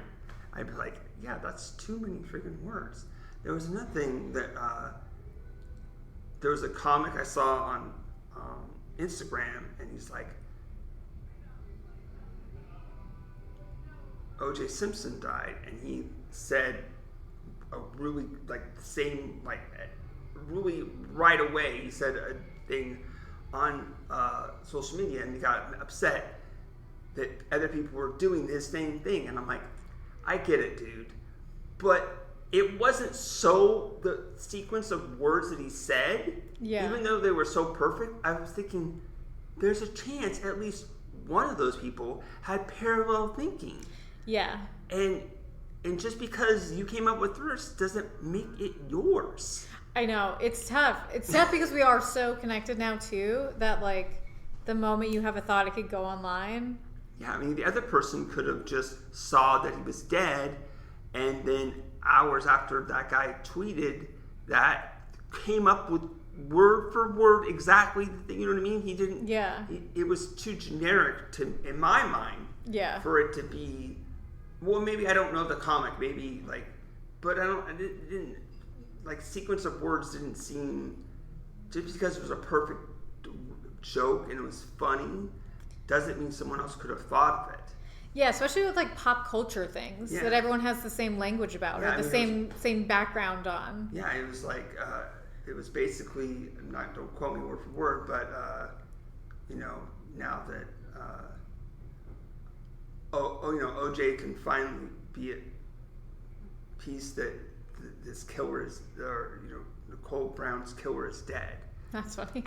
But but it was I'm sure so many people thought of that. The wording was exactly tight and good and not, you know what I mean, like economy of words and bam. But it was like anybody could have thought, not anybody, but people that have that. That's also been the running joke about OJ for how long? Yeah, 25 years. That like, even when his book came out, if I did it, and the if was like really small, so it looked like I did it. Yeah. Okay. Let me just see if Ashley's waiting outside. Okay. Talk about. Have you met Ashley before? No. Oh. I'm so bad with names and faces. I also have been feeling like I've got something in my shoe since like when I left. You guys should really watch Fallout if you haven't watched Fallout. Maybe it's my sock. Aaron's gonna come back being like, why? I thought she's already in. She's already in. I can't believe her. Like she did say sorry, so that's good. I'm just here. Wiki feet. There you go. That's just the bottom of your feet. Did you show the whole foot or just the bottom? No, you got to pay for that. Oh, yeah. You're giving away everything, Aaron. Exactly. Oh, that's the other thing that I'm trying to figure out how to navigate. What's that? There's a website that I endorse that now it has an investment opportunity, and I've invested, and then it's like, but it's not to do with comedy, and it's like it's like I'm trying to figure out, certain things in your life you want to keep private, and some things you want to have public, and it's like I'm trying to figure out to be, maybe I should be more brave and just pave the way, but I still have to figure that out. I personally have a slight fear about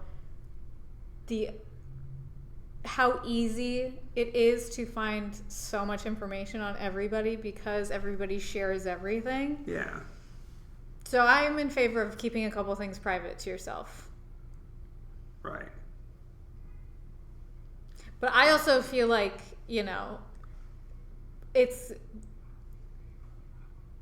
I like having things private to myself. I like having things for myself to do. Like, a lot of, like, the hobbies that I do, a lot of, like, the painting and art and stuff. Like, I've shared a lot of it in the past, but, like, now I found that it's, like, hard to... especially when I stopped doing comedy, it was really hard to, like, write things, like funny things, without feeling like, oh, this is only funny if other people laugh at it, right. rather than like, well, let me just write to enjoy writing.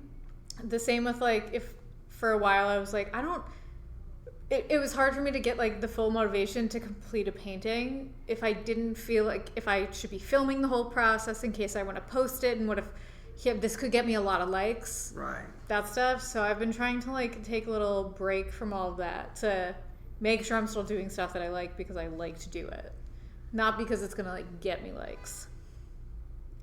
Yeah, it's just like it's a thing. But if people want to pay me to do stuff, yeah, it's like this one thing where it's like, I want to share that part and I want people to see it. Yeah.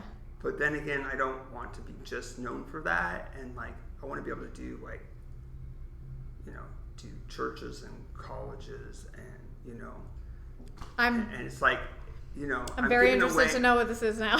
That's the caveat. Right. Yeah. It's just. I definitely will tell you, but yeah. If I tell you, you it's tell me not, off camera. No, it's fine. Okay. I like to be open. But now let me just preface this by, okay. I'm telling you this, and I'm not saying go there and watch these videos, right? I'm not saying you can't. You know what I mean? Like, right. I'm an adult. Does that make sense? Yes. This is totally not. You're not safe. pushing the This is product not on safe me. Work material. Got it. And it's not just dirty stuff. Okay. Right. I'm so intrigued. You get it? Yes. So, you understand porn, right?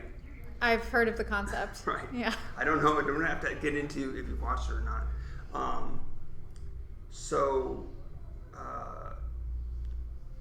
Like there's... Should we explain to the viewer what porn is in case they don't know? Oh, no. If you don't know what porn is, spoiler alert. This right now. Look up what porn is. Well... No, actually go to the... You know what? If you don't know what porn is, that's perfect. Go to makelovenotporn.tv. Okay. Okay? Now, I'm not telling the viewers to search for me personally on that site, but... I'm learning so much more about you in these last couple of minutes than I have in years. Now, yeah, I'm not... Right, no. I'm not saying that... I'm not trying to do a Louis C.K. and say that I want... I would never think of you as Louis C.K. You have to look for it yourself. There's a paywall. Right. Okay, great. So we're in a safe space, right? Yes, safe space. Anyway, but the reason to bring it up is because Americans in general are so prudish, right? It's just me masturbating. It's not sex. In some ways, I guess, some people are more prudish about that. Oh, it's not even sex. Right. Like, that's weird. You're just filming yourself masturbating. Why are you doing that? I feel like I've seen a lot worse on your Mom's House podcast. Really? Yeah. They share a lot of really raunchy clips of all sorts of things. Okay. So I feel like this is definitely, yeah. Right. Very cool. Anyway, but it's a curated site. Right. It's not. They are the people running it are the ones that, whether they consider it porn or not. The perfect angle and the stuff that the fake moaning or whatever. Obviously, if you're,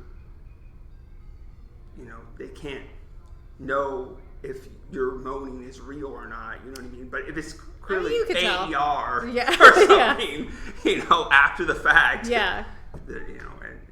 So yeah. Interesting. So they're on.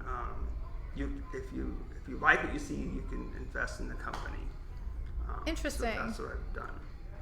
Sort of in the same way that you could like interact and watch and support people on OnlyFans. Yeah, exactly. Yeah, exactly. But the OnlyFans is like more commitment, right? That I've never visited, but no. I imagine it's I don't know now because I have never been on OnlyFans. Yeah. I guess I clicked on it and then looked at it a little bit, like, oh, you pay a month, at least as is it right a now, subscription? It's a subscription. Okay, it's like, well, no, so is this everything now. Yeah, this is like, you go through, and it's like real people either having sex or other people are up there just masturbating. Yeah. To, I don't know what your definition of. Just regular people. Yeah, regular people. Yeah. And it's some kind of thing like that. So. Wow. So that. Well, don't get it twisted, Aaron. Yeah, I know. Yes, exactly. Anyway, back to not just about me. Yeah. Do you have like a favorite joke? Anybody's joke? Your joke?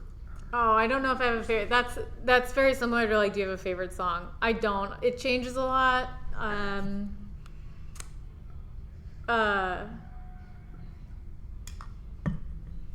don't know.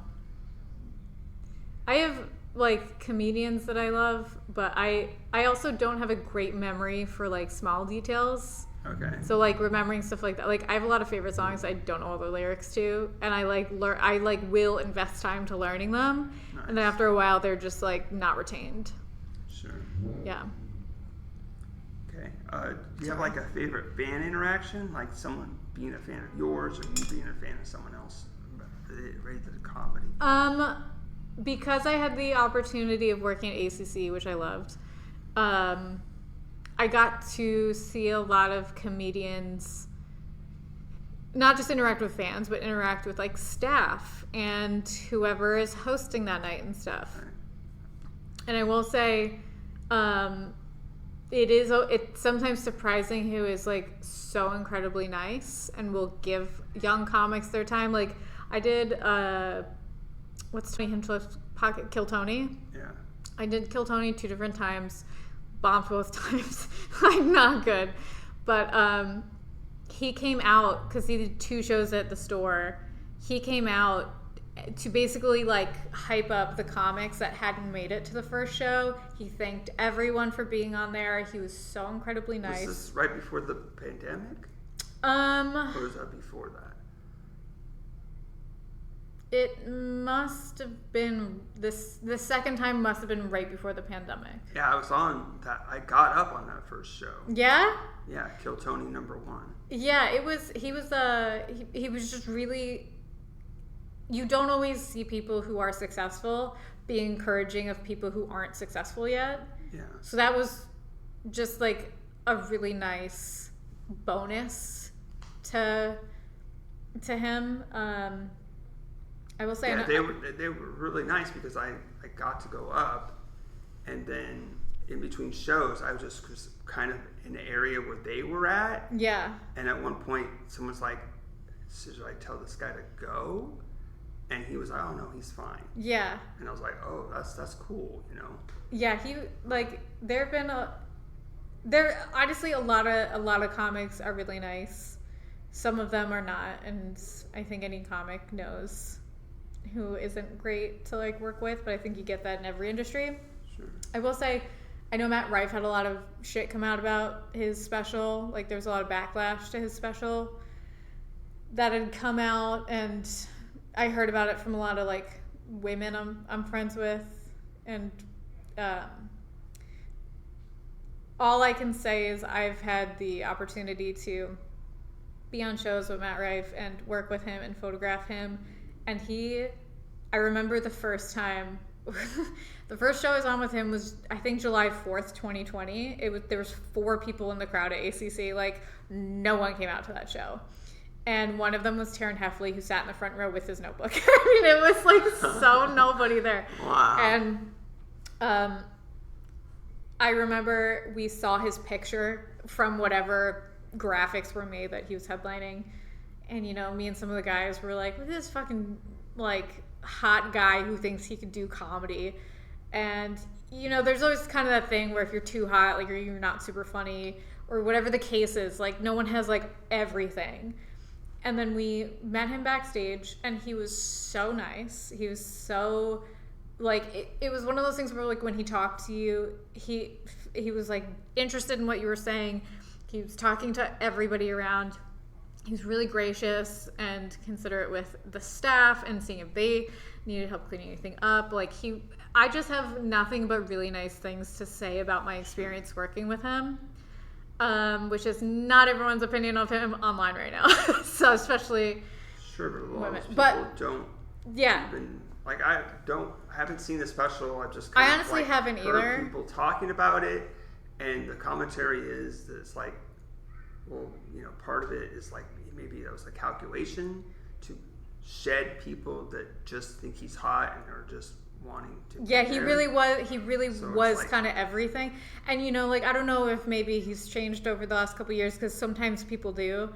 All I can speak to is what I got a chance to interact with him about. Him and Paul Elia, who do low-key comedy, both have been so nice and really great to work with as a photographer and a comic. One of my, like a really great fan interaction that I have had, or that I got to witness, I wasn't a part of it. Dan Soder came to ACC and Tyler got to host for him, and Tyler and I are both big fans of Dan.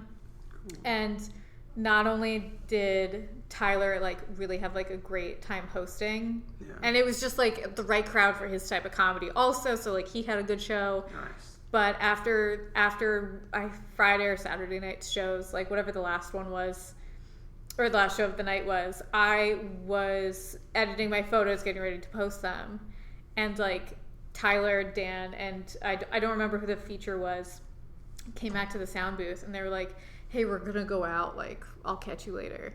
And I was like, yeah, go have fun. And like they just like, it was so much like he was, because he had hosted, he was like an equal comic, and so they all went out to go grab something to eat. Josh Potter has been, I will say, Josh Potter's probably like, and Chase O'Donnell also, I've had great experiences with them. Well, shout out to Josh and Chase. I loved working with both of them, and they were also so far super nice. In the podcast, as chronologically, you've had the most good stories, or you know, the most amount of stories about good fan interactions, or you know. Well, here's the thing: so there's shitty fan interactions, and there's shitty comics, and sure. But not that their comedy is bad necessarily, but you know, I'm sure this happens across industries. So there's just people who are not great, and I just don't want to give them more time. Oh yeah. One thing that I'm trying to figure out how to do is that really, I mean, I don't know if I really want to do it, and maybe I'll do it here in the podcast and not in my comedy, but really just remind everybody that like you're driving, someone cut you off, there's a reason they cut you off. Yeah. And it's not because they want you to be mad, right? Yeah. It's they, you know, something's going on with them. Like they didn't see you, you know, like like you think about it. You really think about, well, like take the thing of if a cop followed anybody for long enough, they're going to get pulled over and get a ticket, or a warning or whatever, because no matter how good of a driver you think you are, you're going to fuck up because you're, you know, burnt your mouth on the coffee, and you know, like you're because you're someone called because they're, you know, like so many things can go wrong. Yeah. And a lot of times you should, when something goes wrong, you should pull over and not drive. Right. You know, one of the times I got in an accident, like I was upset, you know, worried about other people, family, and I wasn't paying attention and I crashed. Yeah. You know, so. Also, I just think some people are just, not everyone's a winner, you know? Sure, yeah. They're just people. Like everyone successful is just people. Self-driving cars is because driving is work, right? Yeah. And there's like, wouldn't it be nice to not have to work to go to work? Yeah. You know, you got to work and then you got to work. Yeah. So, you know, if also, I think we're always going to have, companies are always going to want some form of face-to-face. You're never going to get to a point where, you know, just like see live comedy, right? Yeah, Your it is boss just different. wants you to be in the office because it's like the energy and the communication is just a high percentage of communication is non-verbal. Yeah, I agree. And even just like things we don't even know, or I don't know how to explain it. There's things we don't even know, Katie. Oh, I believe it.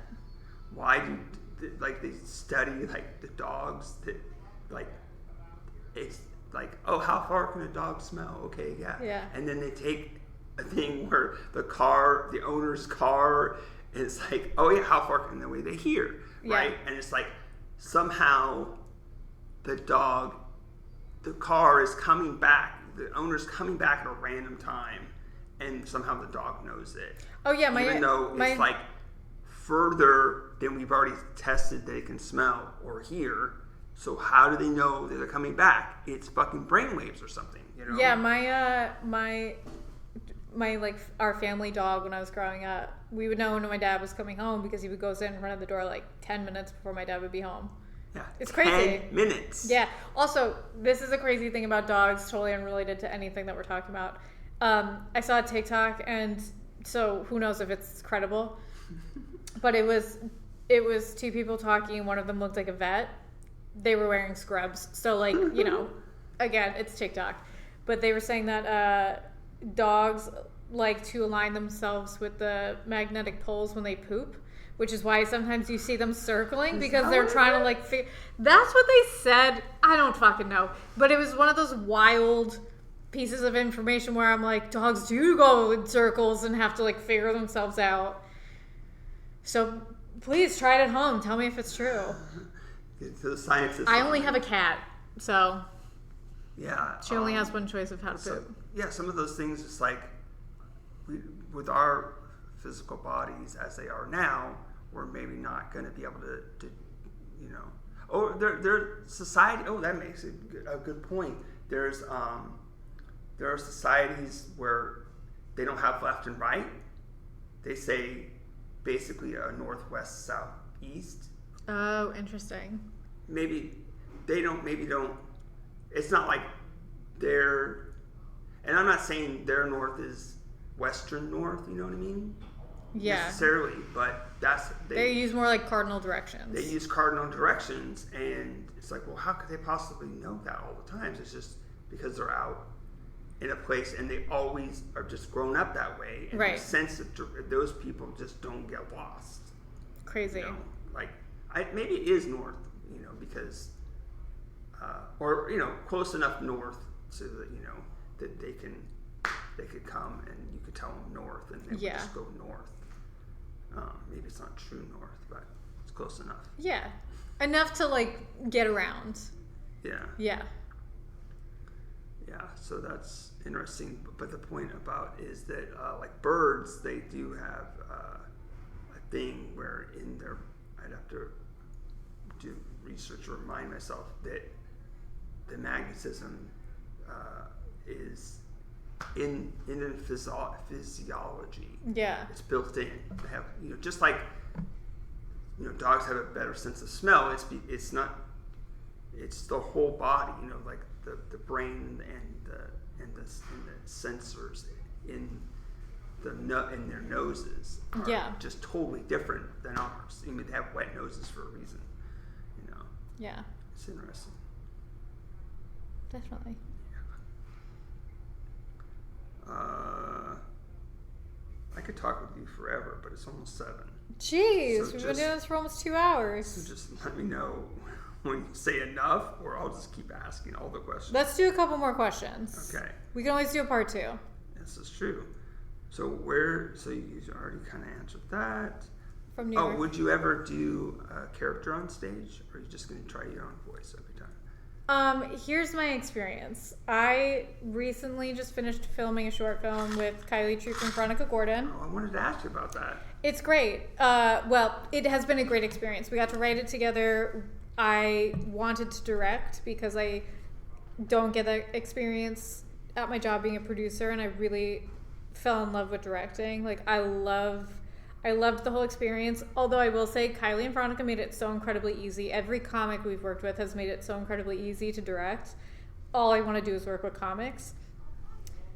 What I found is like trying to be a version, even just like a version of myself on camera. Like I would watch the footage back like later that night. I'd be like, God, I'm the weakest link in this whole thing. So I just, and I don't know if it's because I was also trying to direct as I was acting with them. And I was trying to remember my lines and my framing and everything. Like I just maybe think I'm not a good actor. So I don't think characters would be good for me. You're playing a really good Katie Orchard right now. I mean, it's whatever default setting I've been programmed to. But yeah, I love directing so much. I would love to do more of it. We've just finished filming all of our scenes a year after we were planning on finishing. But we've still done it, so now I'm going to be editing it together. I'm really excited about that. I've talked to a couple like San Diego musicians who will donate music to us, and nice. Yeah, it's gonna be really fun. But long story short, if I was to play a character, I'd love it to be like whatever Jason Bateman can do, sort of like the straight man. I feel like I'd be a good straight man, and that works well in both comedy and drama. Sure. But also like his character in Dodgeball, where he plays the commentator, is so fucking wild that I'm like, that could be fun to do a small stint as. Right. But yeah, it doesn't seem to be my strength in my experience. Okay. Yeah. Cool. You've done characters and you've done voices. Yeah. I'm, one of my goals is to be able to like go up. Well, the thing is, like, there's a lot of times I get feedback of people are like, oh, why don't you ever go up as yourself? And it's like, you haven't been paying attention, because sometimes I do go up as myself. Yeah. And then I go into character, but you forget the part where I'm being more normal. Yeah, people who like so don't. Small. Yeah, it's hard for people to see the transition. Right. Especially if they're like just coming in to see comedy, like, as like passerby. Yeah, it's also other comics are saying it. Well, I mean, sometimes comic is fully paying attention to anyone else's set because they're talking shit with someone else about something else. Yeah, but I guess there have been fans where it's like, oh, just talking to you, you seem more normal. I wasn't knowing what to expect, and I'm like, okay, that's great. Yeah. That is not any way that's almost like a compliment in some ways, right? Yeah. But Katie, I just want to do so many things. I'm so happy to hear that. I can't wait. After watching the Steve Martin thing, I'm really gonna just do some version of. Have you ever seen? Did I ever do this when you were there? Have you ever laundered money? Have you ever laundered money? It sounds familiar. Have you ever laundered money on a boat? Have you ever laundered money? I just always, have you ever laundered money? Have you ever laundered money? Yes. You just go and go and go and go. And some people are getting it. The comics are loving it. And, it's only like, I've only done it for 3 minutes, I wouldn't do it probably more than 3 minutes. You did, I don't know if it was that specific joke or something like that, where you did sort of like a list of all types of ways to do something, and then you had a punchline, and I'm blanking on what the punchline was, but it was after Tyler stopped and I was still doing comedy. And I remember going home to him being like, Aaron's got this bit. I was like trying to like redo it for him.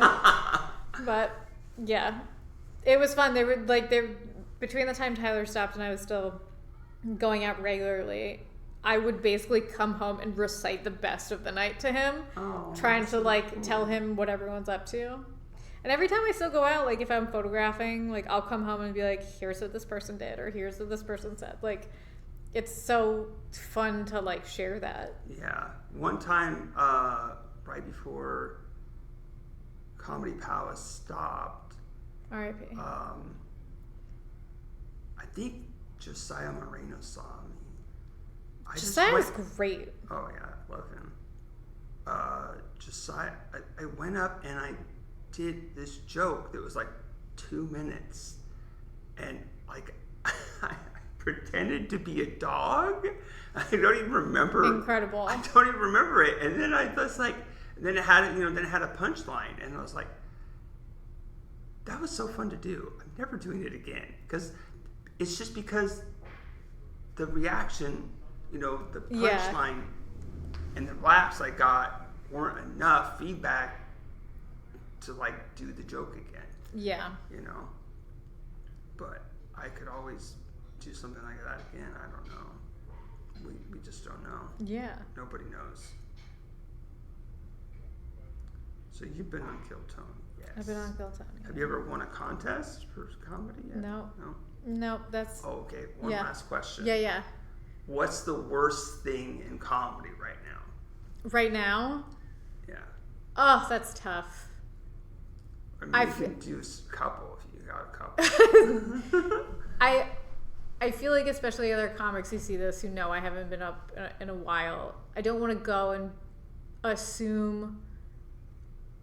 Well, here's what I could see from the outside. From your perspective. Here's what I see from the outside. The worst thing in comedy right now is people have gotten really used to watching comedy at home or on their phone or wherever, as opposed to experiencing it live more. Right. And so it's easy to do crowd work, clip it, and throw it online and get your social media page really built out to get views. You're not burning written material. And you're not posting stuff that doesn't work. Yeah, so like I get why comics do it. It is a good way to churn out a lot of content. It's a good way not to burn your written material. It's, those one-off funny things might as well be useful for something. Sometimes they are funny. But people have gotten so used to crowd work and those viral moments that I feel, and they're so used to watching things not in a live environment, that I feel like it's not producing good audiences. Yeah. And so it's I don't think it's anyone's fault. It's just sort of like how things evolved over the last couple, it's no one's intentionally doing it. They want to be a part of it. They see that thing. They want to be part of the clip. But I think it's taking away from like the experience of comedy in the way that I'm used to it. Right. So yeah. It's also interruptions. It's like people don't get that, like, there's like 60 minutes sometimes of a show where like this is all stuff. So if somebody's interrupting and they're drunk or whatever, like they think they're funny and they're not, and they don't know when to stop. That's what I can see. And I can also, from the second thing I'll say is part of why I get nervous to sort of start the engine back up of going to open mics all the time is because I feel like you're just so popular. I'll wrap it up quickly, but I just feel like there's such an oversaturation with people doing comedy, which is incredible that the community is growing, that so many people want to be a part of it. You can answer. Hello, you're live on the podcast. Hey, sorry to bother, man, but we have an order that didn't go on the computer. It says grapefruit mood, and it's Cajun. The Cajun Quarter is located at the food court. But I haven't received the item, and either way, we still don't have the stuff. It's a lamb and beef batter roll with a large Greek salad. Well, just cancel the order. We But don't have it. I can't cancel it because it doesn't show on my computer. So you have a driver there? The tablet. Yeah, I have a driver here. He has a pickup order for Greek food mood. It's at 1088 Garnet Avenue? Yeah, it also says instructions. The Cajun Quarter is located inside the PV food court at 1088 Garnet Avenue. Well, I mean, the customer is going to have to cancel then. Or right. call whatever app it is and have them help you. All right. If it's on DoorDash, call DoorDash directly. You can get the number on the tablet still. Yeah, but all right, man. I'll try. Yeah, I'm gonna do my best. Okay, thanks. Thank you. Yeah. All right. Goodbye. Well, we've been doing this for just about 2 hours, so that seems like a cue to wrap up. Seems like you're needed. No, I answered the question. Okay. Just finish answering or... let's rewind the tape and remember what you were talking about. The worst parts about comedy. Yeah. I think audiences have sort of learned maybe some bad habits unintentionally. And I feel like there's an oversaturation of people doing comedy where there's so many people like putting out their thoughts, trying stuff that like it's hard for me. There's a lot of things where I see and I'm like, oh yeah, I've had that thought before, or like that's a fun premise of something that's very relatable to me. So it's hard to see where I can fit in that would be new or useful or valuable. Like that's where I find some of my fears about comedy. Suggest is stop watching that. It's everywhere online. You know what I mean? I get it. But one like I got into comedy too because of podcast. Yeah. You know, comedy podcasts is like, wait a minute, that's my life almost. Yeah. You know, but then when I started getting into comedy, I just like kind of just stop watching comedy, stop consuming the comedy podcast. I know. You know, like there is so many things. There's so many other projects you could be doing. Yeah. I'm sure you do a lot of stuff for work. Yeah. You know, I'm very fortunate. So that's good, but you can consume other stuff, right? Yeah. But I would also comedy specials. Watch a comedy movie. Stay off the social media stuff. Honestly, I wanted other people's thoughts. I'd love to like keep directing and stuff like that. So like I'd love to keep doing open mics, but I'm not looking to like become the next big stand-up sensation. I'd rather just stay in the community and like have fun on stage, and then use the people around me. And like I loved working with comics. Yeah, I love with the camera. So with you too. I would love to have you on. Yeah, we'll do part 2. Have you have another part? Have you help me with the newsletter? Yeah. ARG, whatever you want. Always, people can always call in comedy or worse on Instagram. Call the voicemail. Do a funny bit. That's fun. Yeah. Yeah. Or I'll think of other ways of doing stuff. Yeah. You know, because that's not just. You know, it's not just, it's a way of giving back, right? You know, yeah. Like if you have, even if it's not your show, he's like, oh, your friend is on a show, call into the podcast and promote your friend. Yeah. You know, and then and then, you know, send maybe, you can also, you can't just, you know, that number you can also text, like, or email comedywars@gmail.com. Yeah. A photo or something to go with the voicemail. You should do a little campaign to get people to email in, call in and stuff. Yeah. Like make a little graphic and post it a couple times to your story or your... I haven't done it lately. Yeah. And the good thing is when someone keep reminding people.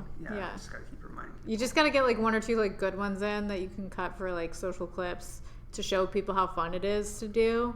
Yeah. They'll start. Yeah, I think I'm gonna bring back one of the early ones and like because at first it was just the audio. Yeah. And it was like the video part was like the audio playing, you know, it wasn't really fun. And then I think like one cool one was like Christy, Nasakami. I don't know. I fucking need a drink right now. I need some. But she had this like silly voicemail. It wasn't really.